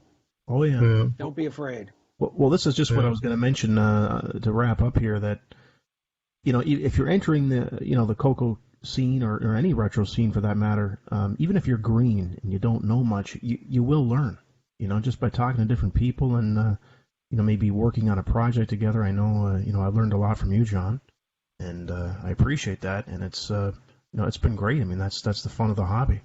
You're constantly learning something new. So I remember Neil's coming to his first CoCo Fest and kind of trying to embrace the new guy, so to speak. And he reached out to me through social media, and we kind of established a bit of a chat relationship. You could tell Neil was just desperate to do something for the community. And he just, he didn't know what to do, and probably took me a little while, but eventually I suggested a few things. I brought him in on the podcast and put him to work producing some CoCo hardware. I designed it, but he did the actual manufacturing.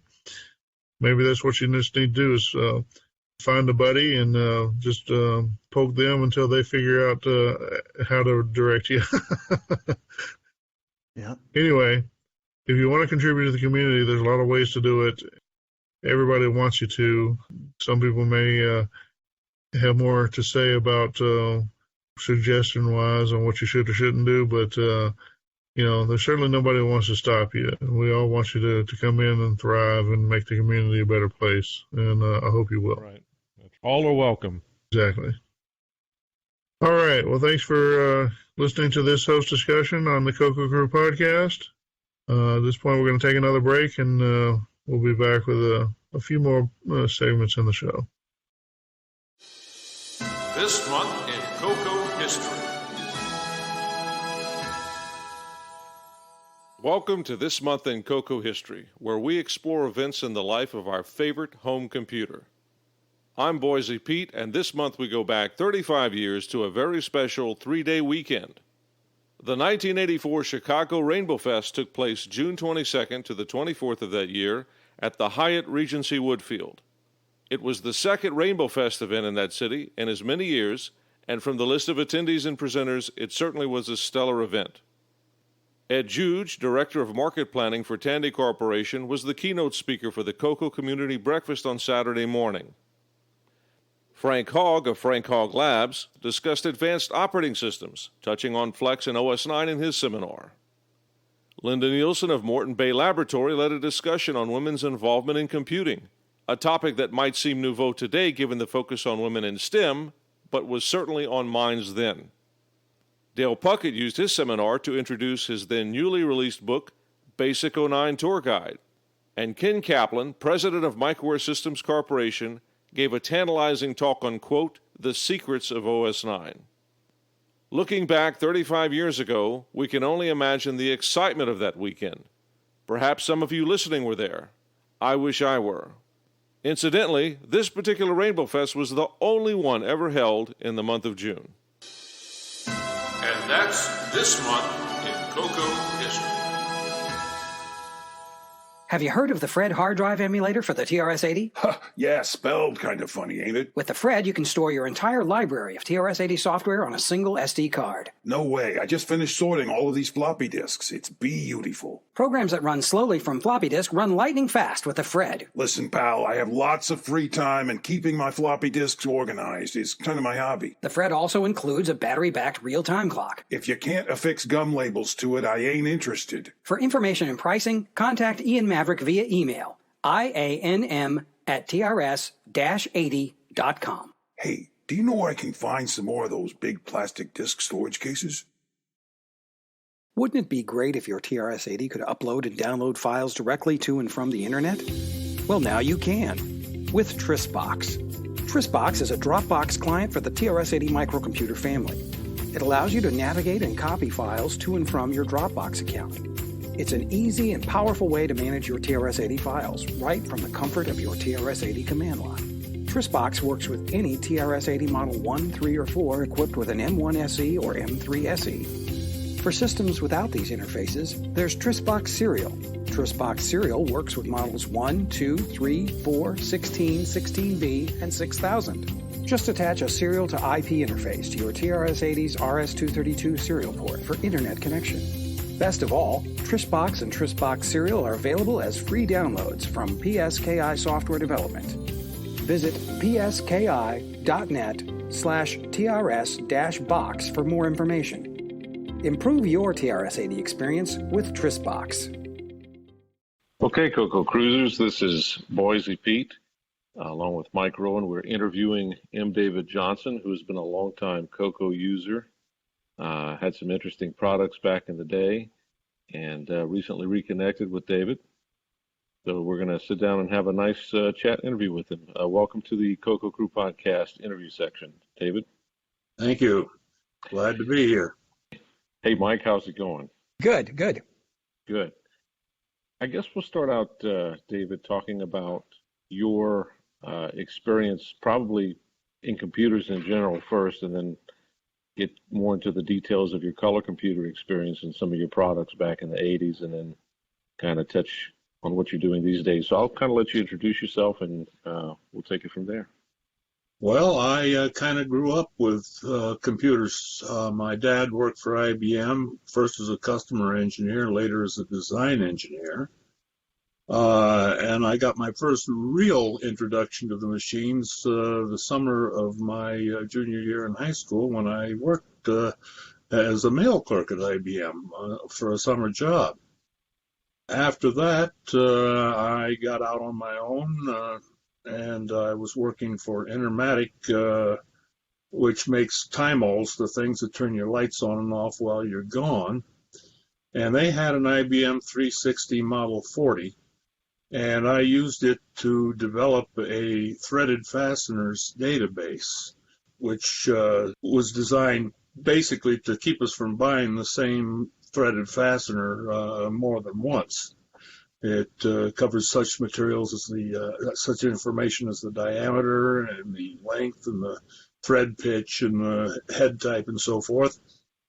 And after that, I was going to night school at IIT in the engineering department, and I had my first and only undergraduate course in computer science on a Sperry Univac with punch cards. From there, when the color computer came out, I wanted my own computer, and I had never had the inkling to actually build one. I had a friend who had an IMSI, but I bought my first color computer. It was a 4K Color Computer 1, which did not work right. And really? Something in it failed, and it just did not work right at all, so I took it back to the Radio Shack store, and they didn't have any more of those, so I had to pony up a little extra money and got a 32K unit.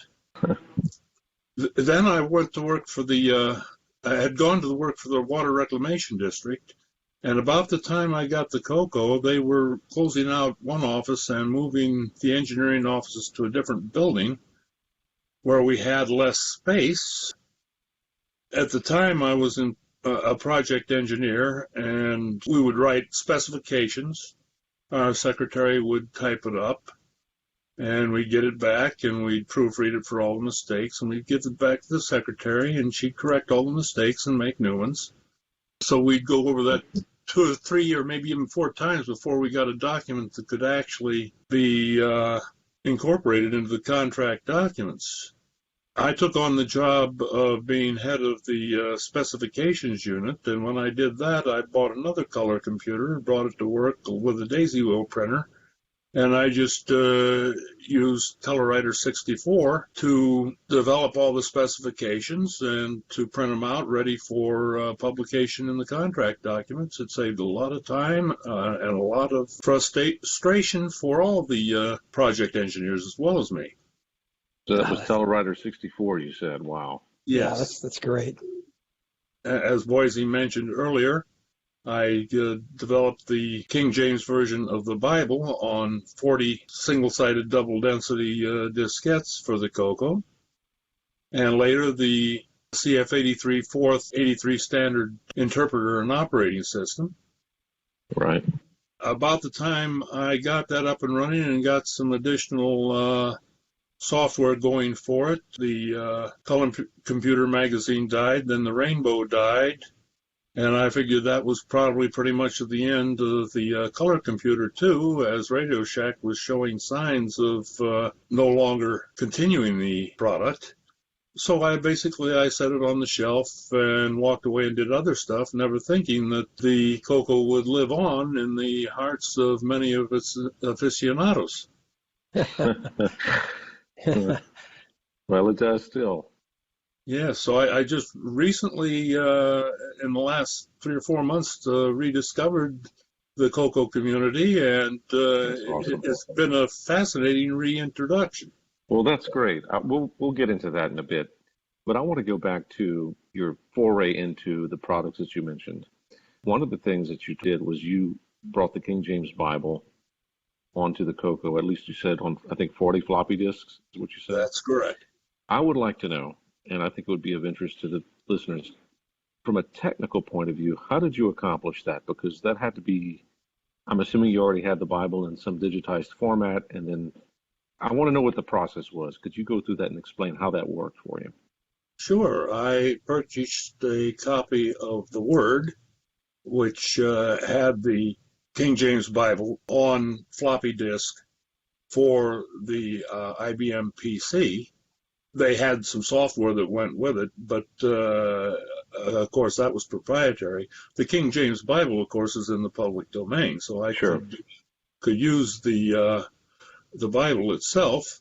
I used a product called Xenocopy to copy the information from PC disks to CoCo format disks and cleaned it up a little bit because it introduced some little squiggles at the end of each file, which I had to eliminate. But once that was done, it was just a matter of getting the discs together and putting them out there. And wow.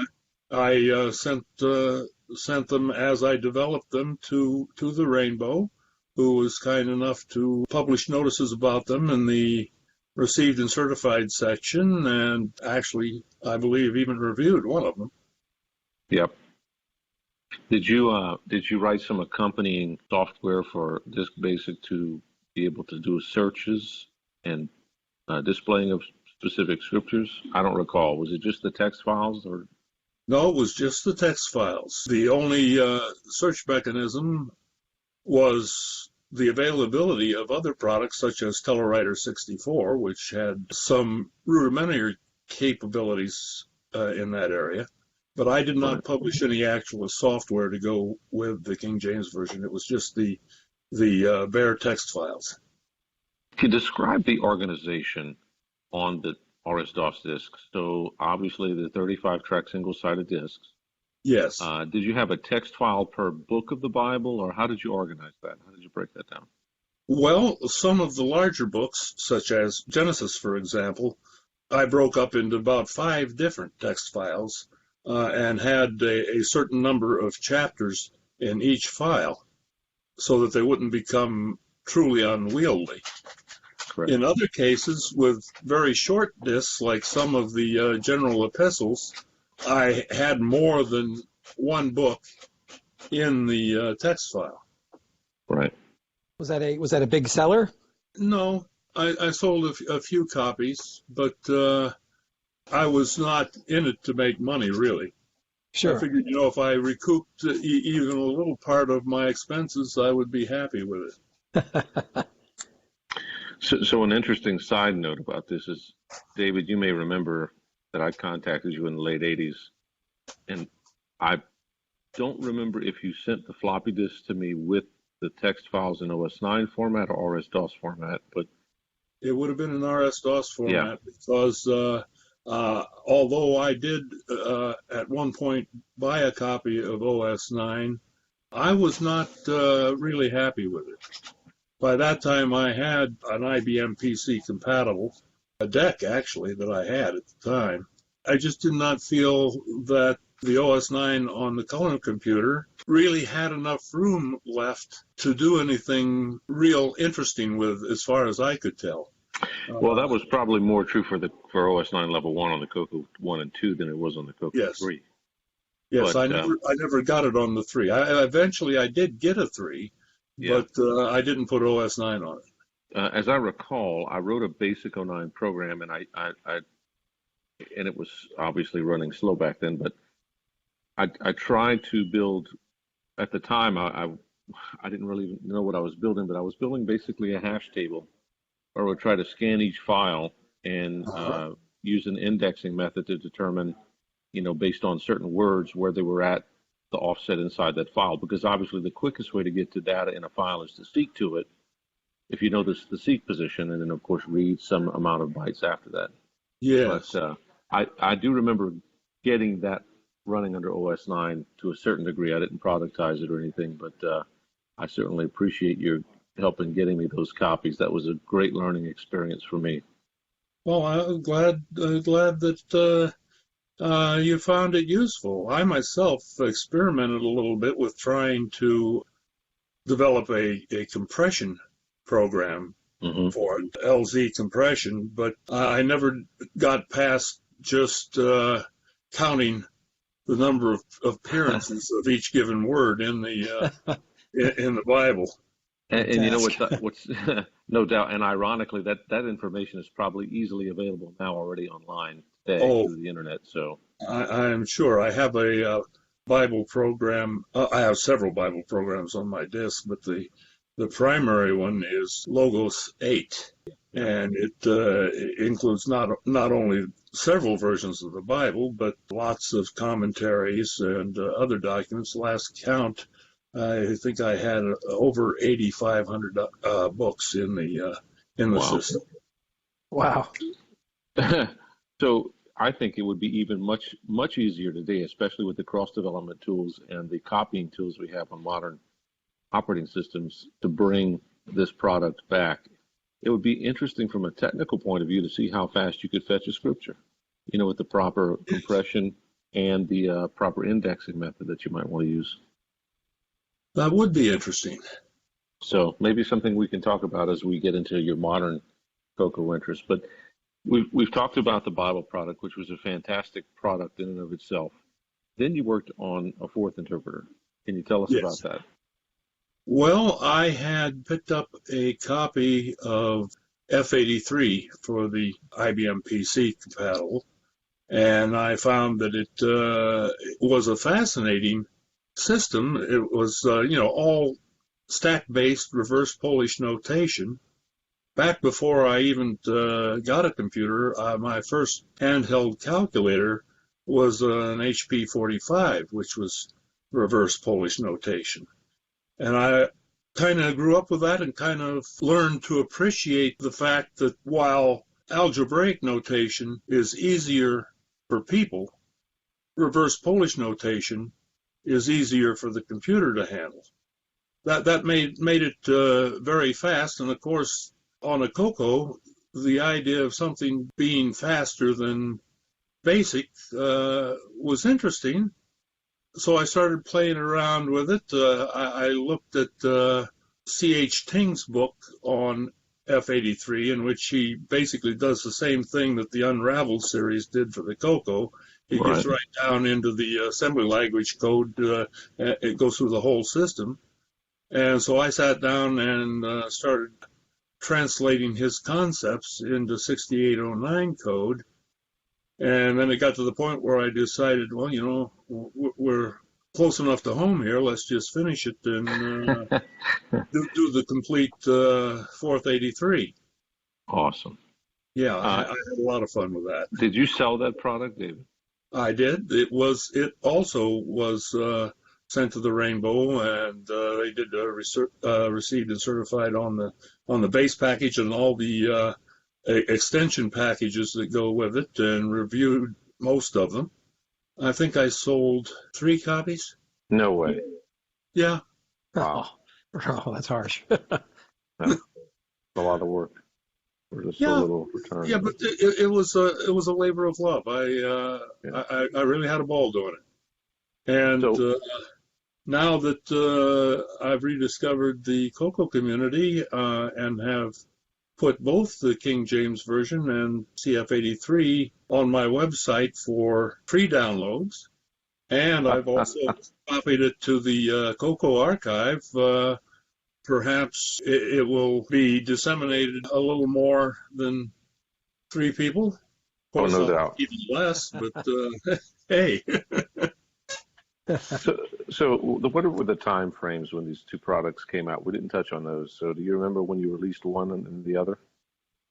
I believe the King James version, I released it, disc by disc, 40 separate discs, starting in the early 80s. CF83 was 85 to 89, I believe, somewhere in there. Closer to 89, I think. And I think the King James version was probably closer to 85. So those were the only 2 products that you released? Yes, except for CF83. I also released extensions to it, such as Fourth Assembler, double number word set that allowed you to dump a program that you had developed in Fourth to machine language, so that you could just put the floppy in and it would, and you could load M and exec it just like any other assembly language program. And Nice. Other things like a block editor. Oh, there were about 11 or 12 different extensions. Wow. Including the manuals. There are some people in the CoCo community that do use Fourth, so they'll be glad to know that you're around again. Jim O'Keefe is one that comes to mind that I think you should definitely get in touch with. Yes, I have been in touch with Jim, and wow. we have awesome. Corresponded briefly. That's awesome. Having got back into it, I've had fun with developing a few other things in later days. I put together a small game written entirely in CF83. Very, very, very small game, just a number reversing game.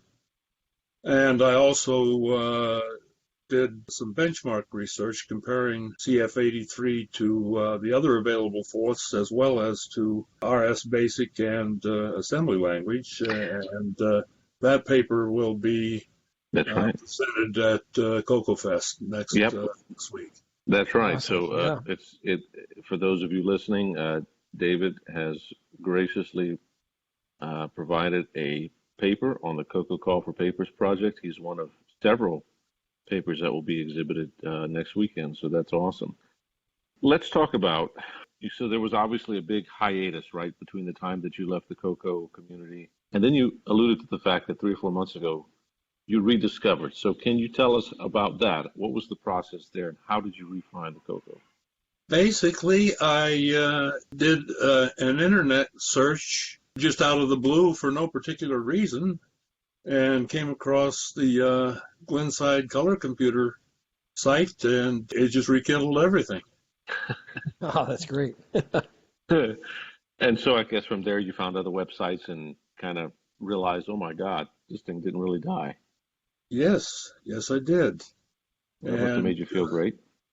It did, and I'm having fun with it. I've got quite a few projects going with that, and I guess what really got all this started, which resulted in my accidentally finding Glenside, was that I have 5 grandchildren, and they're really into video games, but they're the first-person shooter racing games. A lot of stress on hand-eye coordination, and not too much in the way of strategy and thinking, right, and building concepts.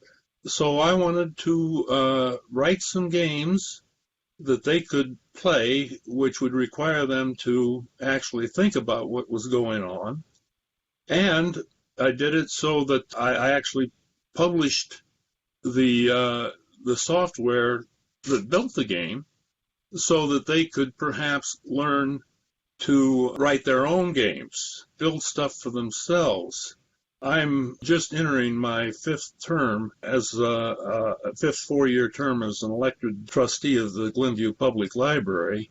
And one of our current projects is an innovation center or makerspace where kids from 1 to 101 can come in and actually make things in the library, contribute to their own knowledge and the knowledge of others through physical and intellectual exploration. And I'm strongly in support of that. And so I kind of am incorporating that stuff on my website, which used to be my business website, but now that I'm retired, I've repurposed it. That's awesome. Yeah, that's great. We're big supporters of the maker movement and the maker events in those spaces, so that's fantastic. Absolutely. You've been spending the last few months going through websites, rediscovering what the people are doing with the CoCo. Is there any one thing that has really impressed you with what's going on these days in the modern CoCo movement? Well, not only in the CoCo movement itself, but in peripheral areas. I'm fascinated by the FPGA work. I was an electrical engineer for 27 years and then an IT manager for 10, and I don't know how I missed FPGAs, but that's absolutely fascinating. Yeah. So yeah, they. It's not really emulation. It's repurposing of cells inside of a massively large array to basically do logic. I mean, to me, there's emulators for the CoCo, right, that run on modern OSs like Mac OS and Windows, but yes, it feels like an FPGA is a more truer implementation of what a CoCo 3 or 4, if you want to call it that, would be. Oh, yeah, I can see that as being a great opportunity. I know that I have not looked at it in detail, but I know that there is an implementation of the 6809 on an That's FPGA. Correct. That's right. Yeah, that's fascinating. There are a number of projects out there in the community from some people that have been working on that. And although I don't use an FPGA necessarily, I think it's a really cool way to do it. And of course, I'm assuming you've seen all of the cool upgrades for the actual real CoCo hardware that are out there, such as static RAM upgrades and 2 meg upgrades and SDC interfaces and the whole 9 yards. Yes, as a matter of fact, since becoming reacquainted, I have purchased a 64K CoCo 2 with the CoCo SDC and the CoCo VGA and the mini multi-port, and I'm hooked again. That's good to hear. But at the same time, I'm also working with the Raspberry Pi and the Arduino, and I've got FPGA just came in the mail a couple days ago. You're going to be very busy, David. Yes, I'm sure I will, and I don't know how much I'm actually going to get done, but whatever it is, I'm going to have fun doing it. That's it. That's right. You mentioned the Raspberry Pi. Are you aware of the CoCo Pi project?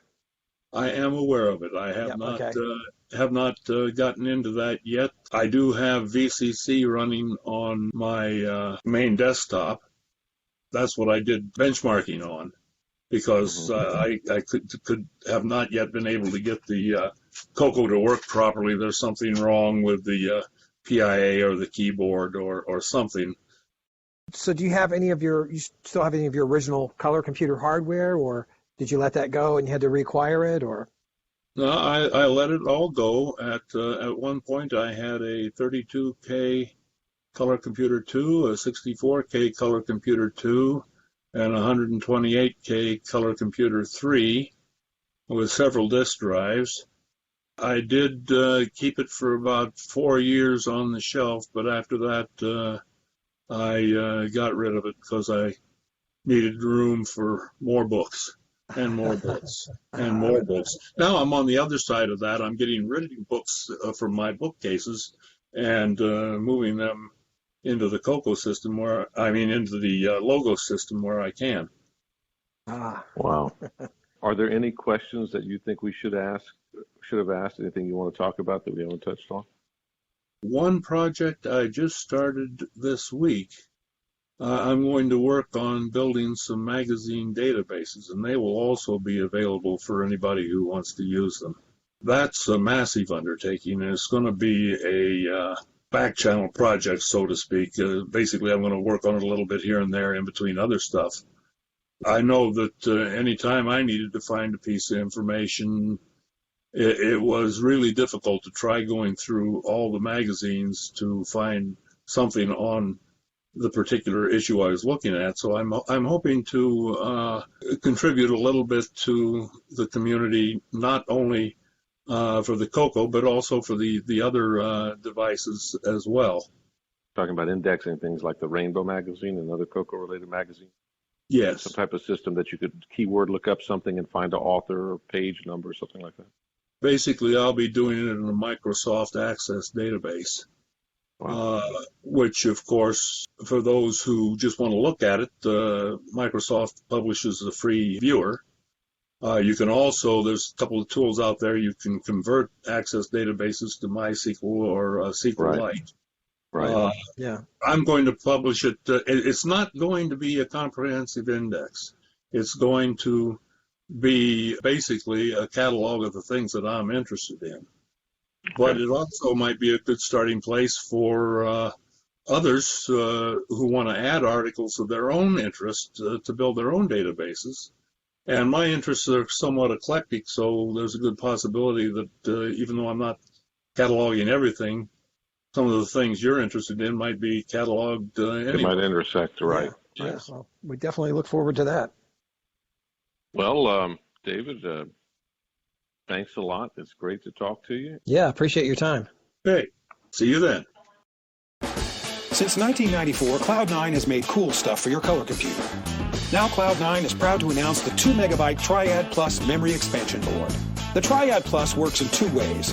Purchase just the Triad Plus board to expand your Color Computer 3 from 128K to 512K of RAM. Or add the new Protector Plus MMU to access the full 2 megabytes of static RAM aboard the Triad Plus. And the Protector Plus MMU utilizes full buffering to protect your CPU. Unlike previous 2 megabyte memory expansions for the CoCo 3, the Triad Plus operates seamlessly without the need for special patches, configuration, or workarounds. Games like Donkey Kong Remix and Sierra Adventure games simply work without hassle. And the Triad Plus will reduce your CoCo's power consumption and heat generation. The Triad Plus and Protector Plus MMU, only from the innovative engineering of Cloud9. Cool stuff for your color computer. Visit cloud9tech.com for details.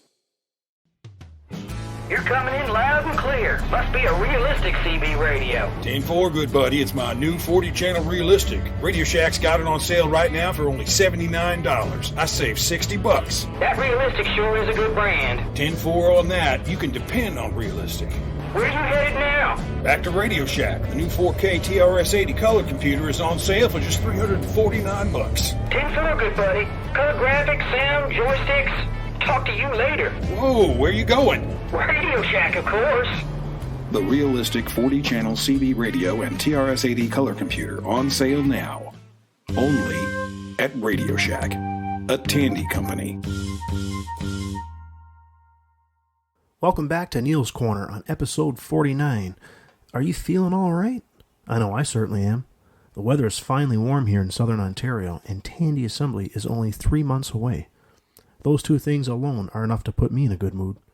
Anyways, as we meet here near the end of the podcast, just like at the back of a Rainbow magazine where you would have gone racing to look for those too-good-to-be-true software or hardware deals. Well, I promise nothing sketchy here, but speaking of hardware, I would like to talk about a new piece of hardware that was sent to me for testing by Ian Maverick out in Australia. If anyone doesn't know Ian, he is well known in the TRS-80 community and runs a website called The Right Stuff, where he sells his hardware and occasionally used items. Ian has recently dipped into CoCo hardware development, and hey, that's alright by me. What he recently sent me is his recreation of the Tandy RS-232 Deluxe Pack. I say recreation because it's not a clone. It's definitely been improved. For starters, he's using gold-plated contacts, and the ROM chip is a standard 28-pin 2764 chip. So it makes the serial card perfect if you want to drop in a modified HDB DOS for DriveWire. The other cool thing about this serial card is the addressing is the exact same as the RS-232 pack. So all your original favorite terminal software will work with it. Now, anyone who knows me knows I'd be very excited to receive this card, as I'm a huge fan of BBSs, and now with the resurgence of BBSs going back online via Telnet, including my very own BBS that I run called Internal Affairs, it is more exciting than ever to own a new reliable serial card for your CoCo. Logging on to BBSs through Telnet is super fun, but being able to do it on your CoCo, well, that's the headliner. Now, notice I mentioned the word reliable. Well, that's another reason why I was so excited to receive this new serial card. I have been fighting for over a year now trying to get my CoCo 3 being able to connect to Telnet PBSs with a Wi-Fi modem adapter. The first roadblock I hit was I need to make a modified serial cable interfacing from my RS-232 pack to my Y-Modem 232 modem adapter. Thanks to Mike Rowan coming to the rescue on that one. The second roadblock I hit was I kept getting garbage characters on the screen randomly. So as a BBS ANSI page would fill in, every so often I'd get garbage on the lines. No matter what baud rate I would select, these characters would still show up. I'd get less at slower speeds such as 300 baud, but they were still present. Well, lo and behold, it turns out my RS-232 pack was defective. When Ian sent me his serial card, it solved the problem immediately. Now I'm a happy camper, logging into BBSs all the time for my CoCo 3. There's just something so cool playing all the classic door games such as Lord and Trade Wars in full glorious ANSI on a CoCo.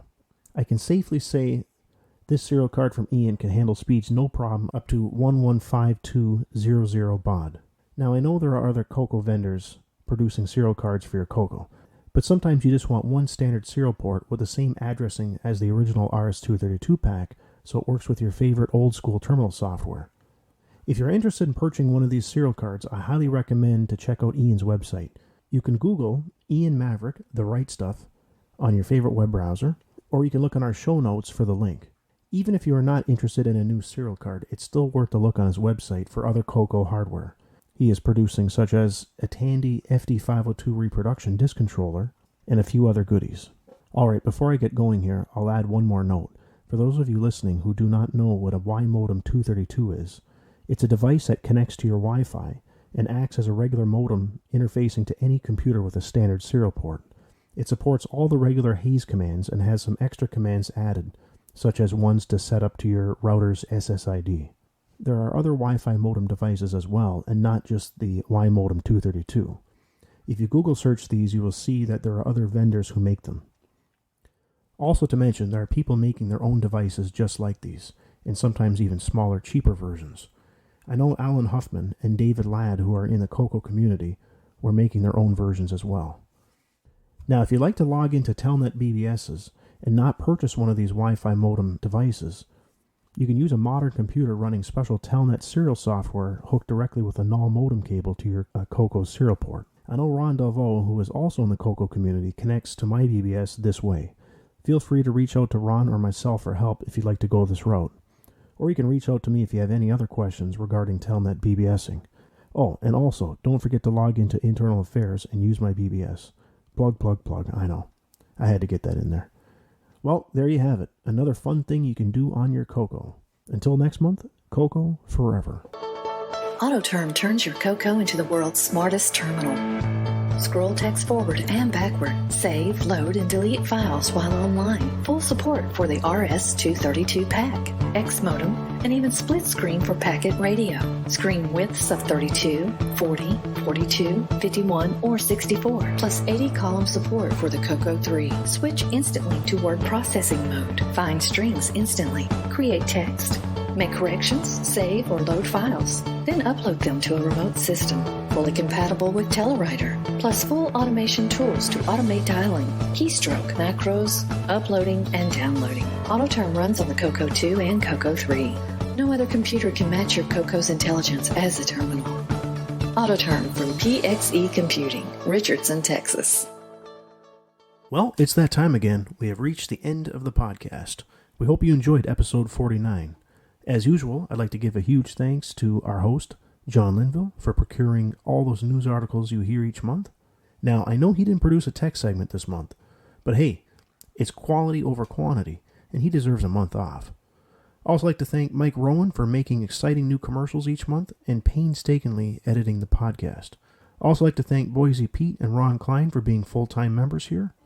A big thanks goes out to M. David Johnson for loaning us some of your time to record an interview with you. Last but not least, we'd like to thank all of you for listening each month and looking forward to our podcast. We also like to hear from you and appreciate your feedback. Well, until next month, retro forever and happy CoCoing. It's a blast from the past. Please listen carefully. CoCo.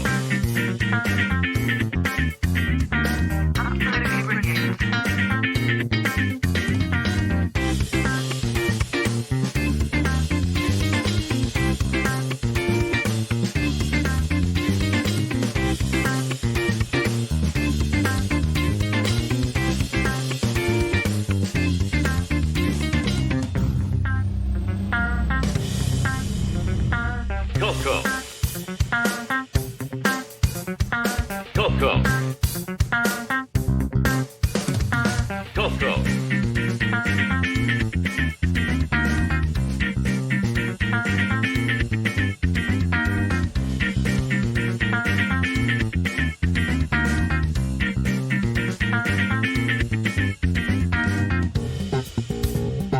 Dance like there's no tomorrow.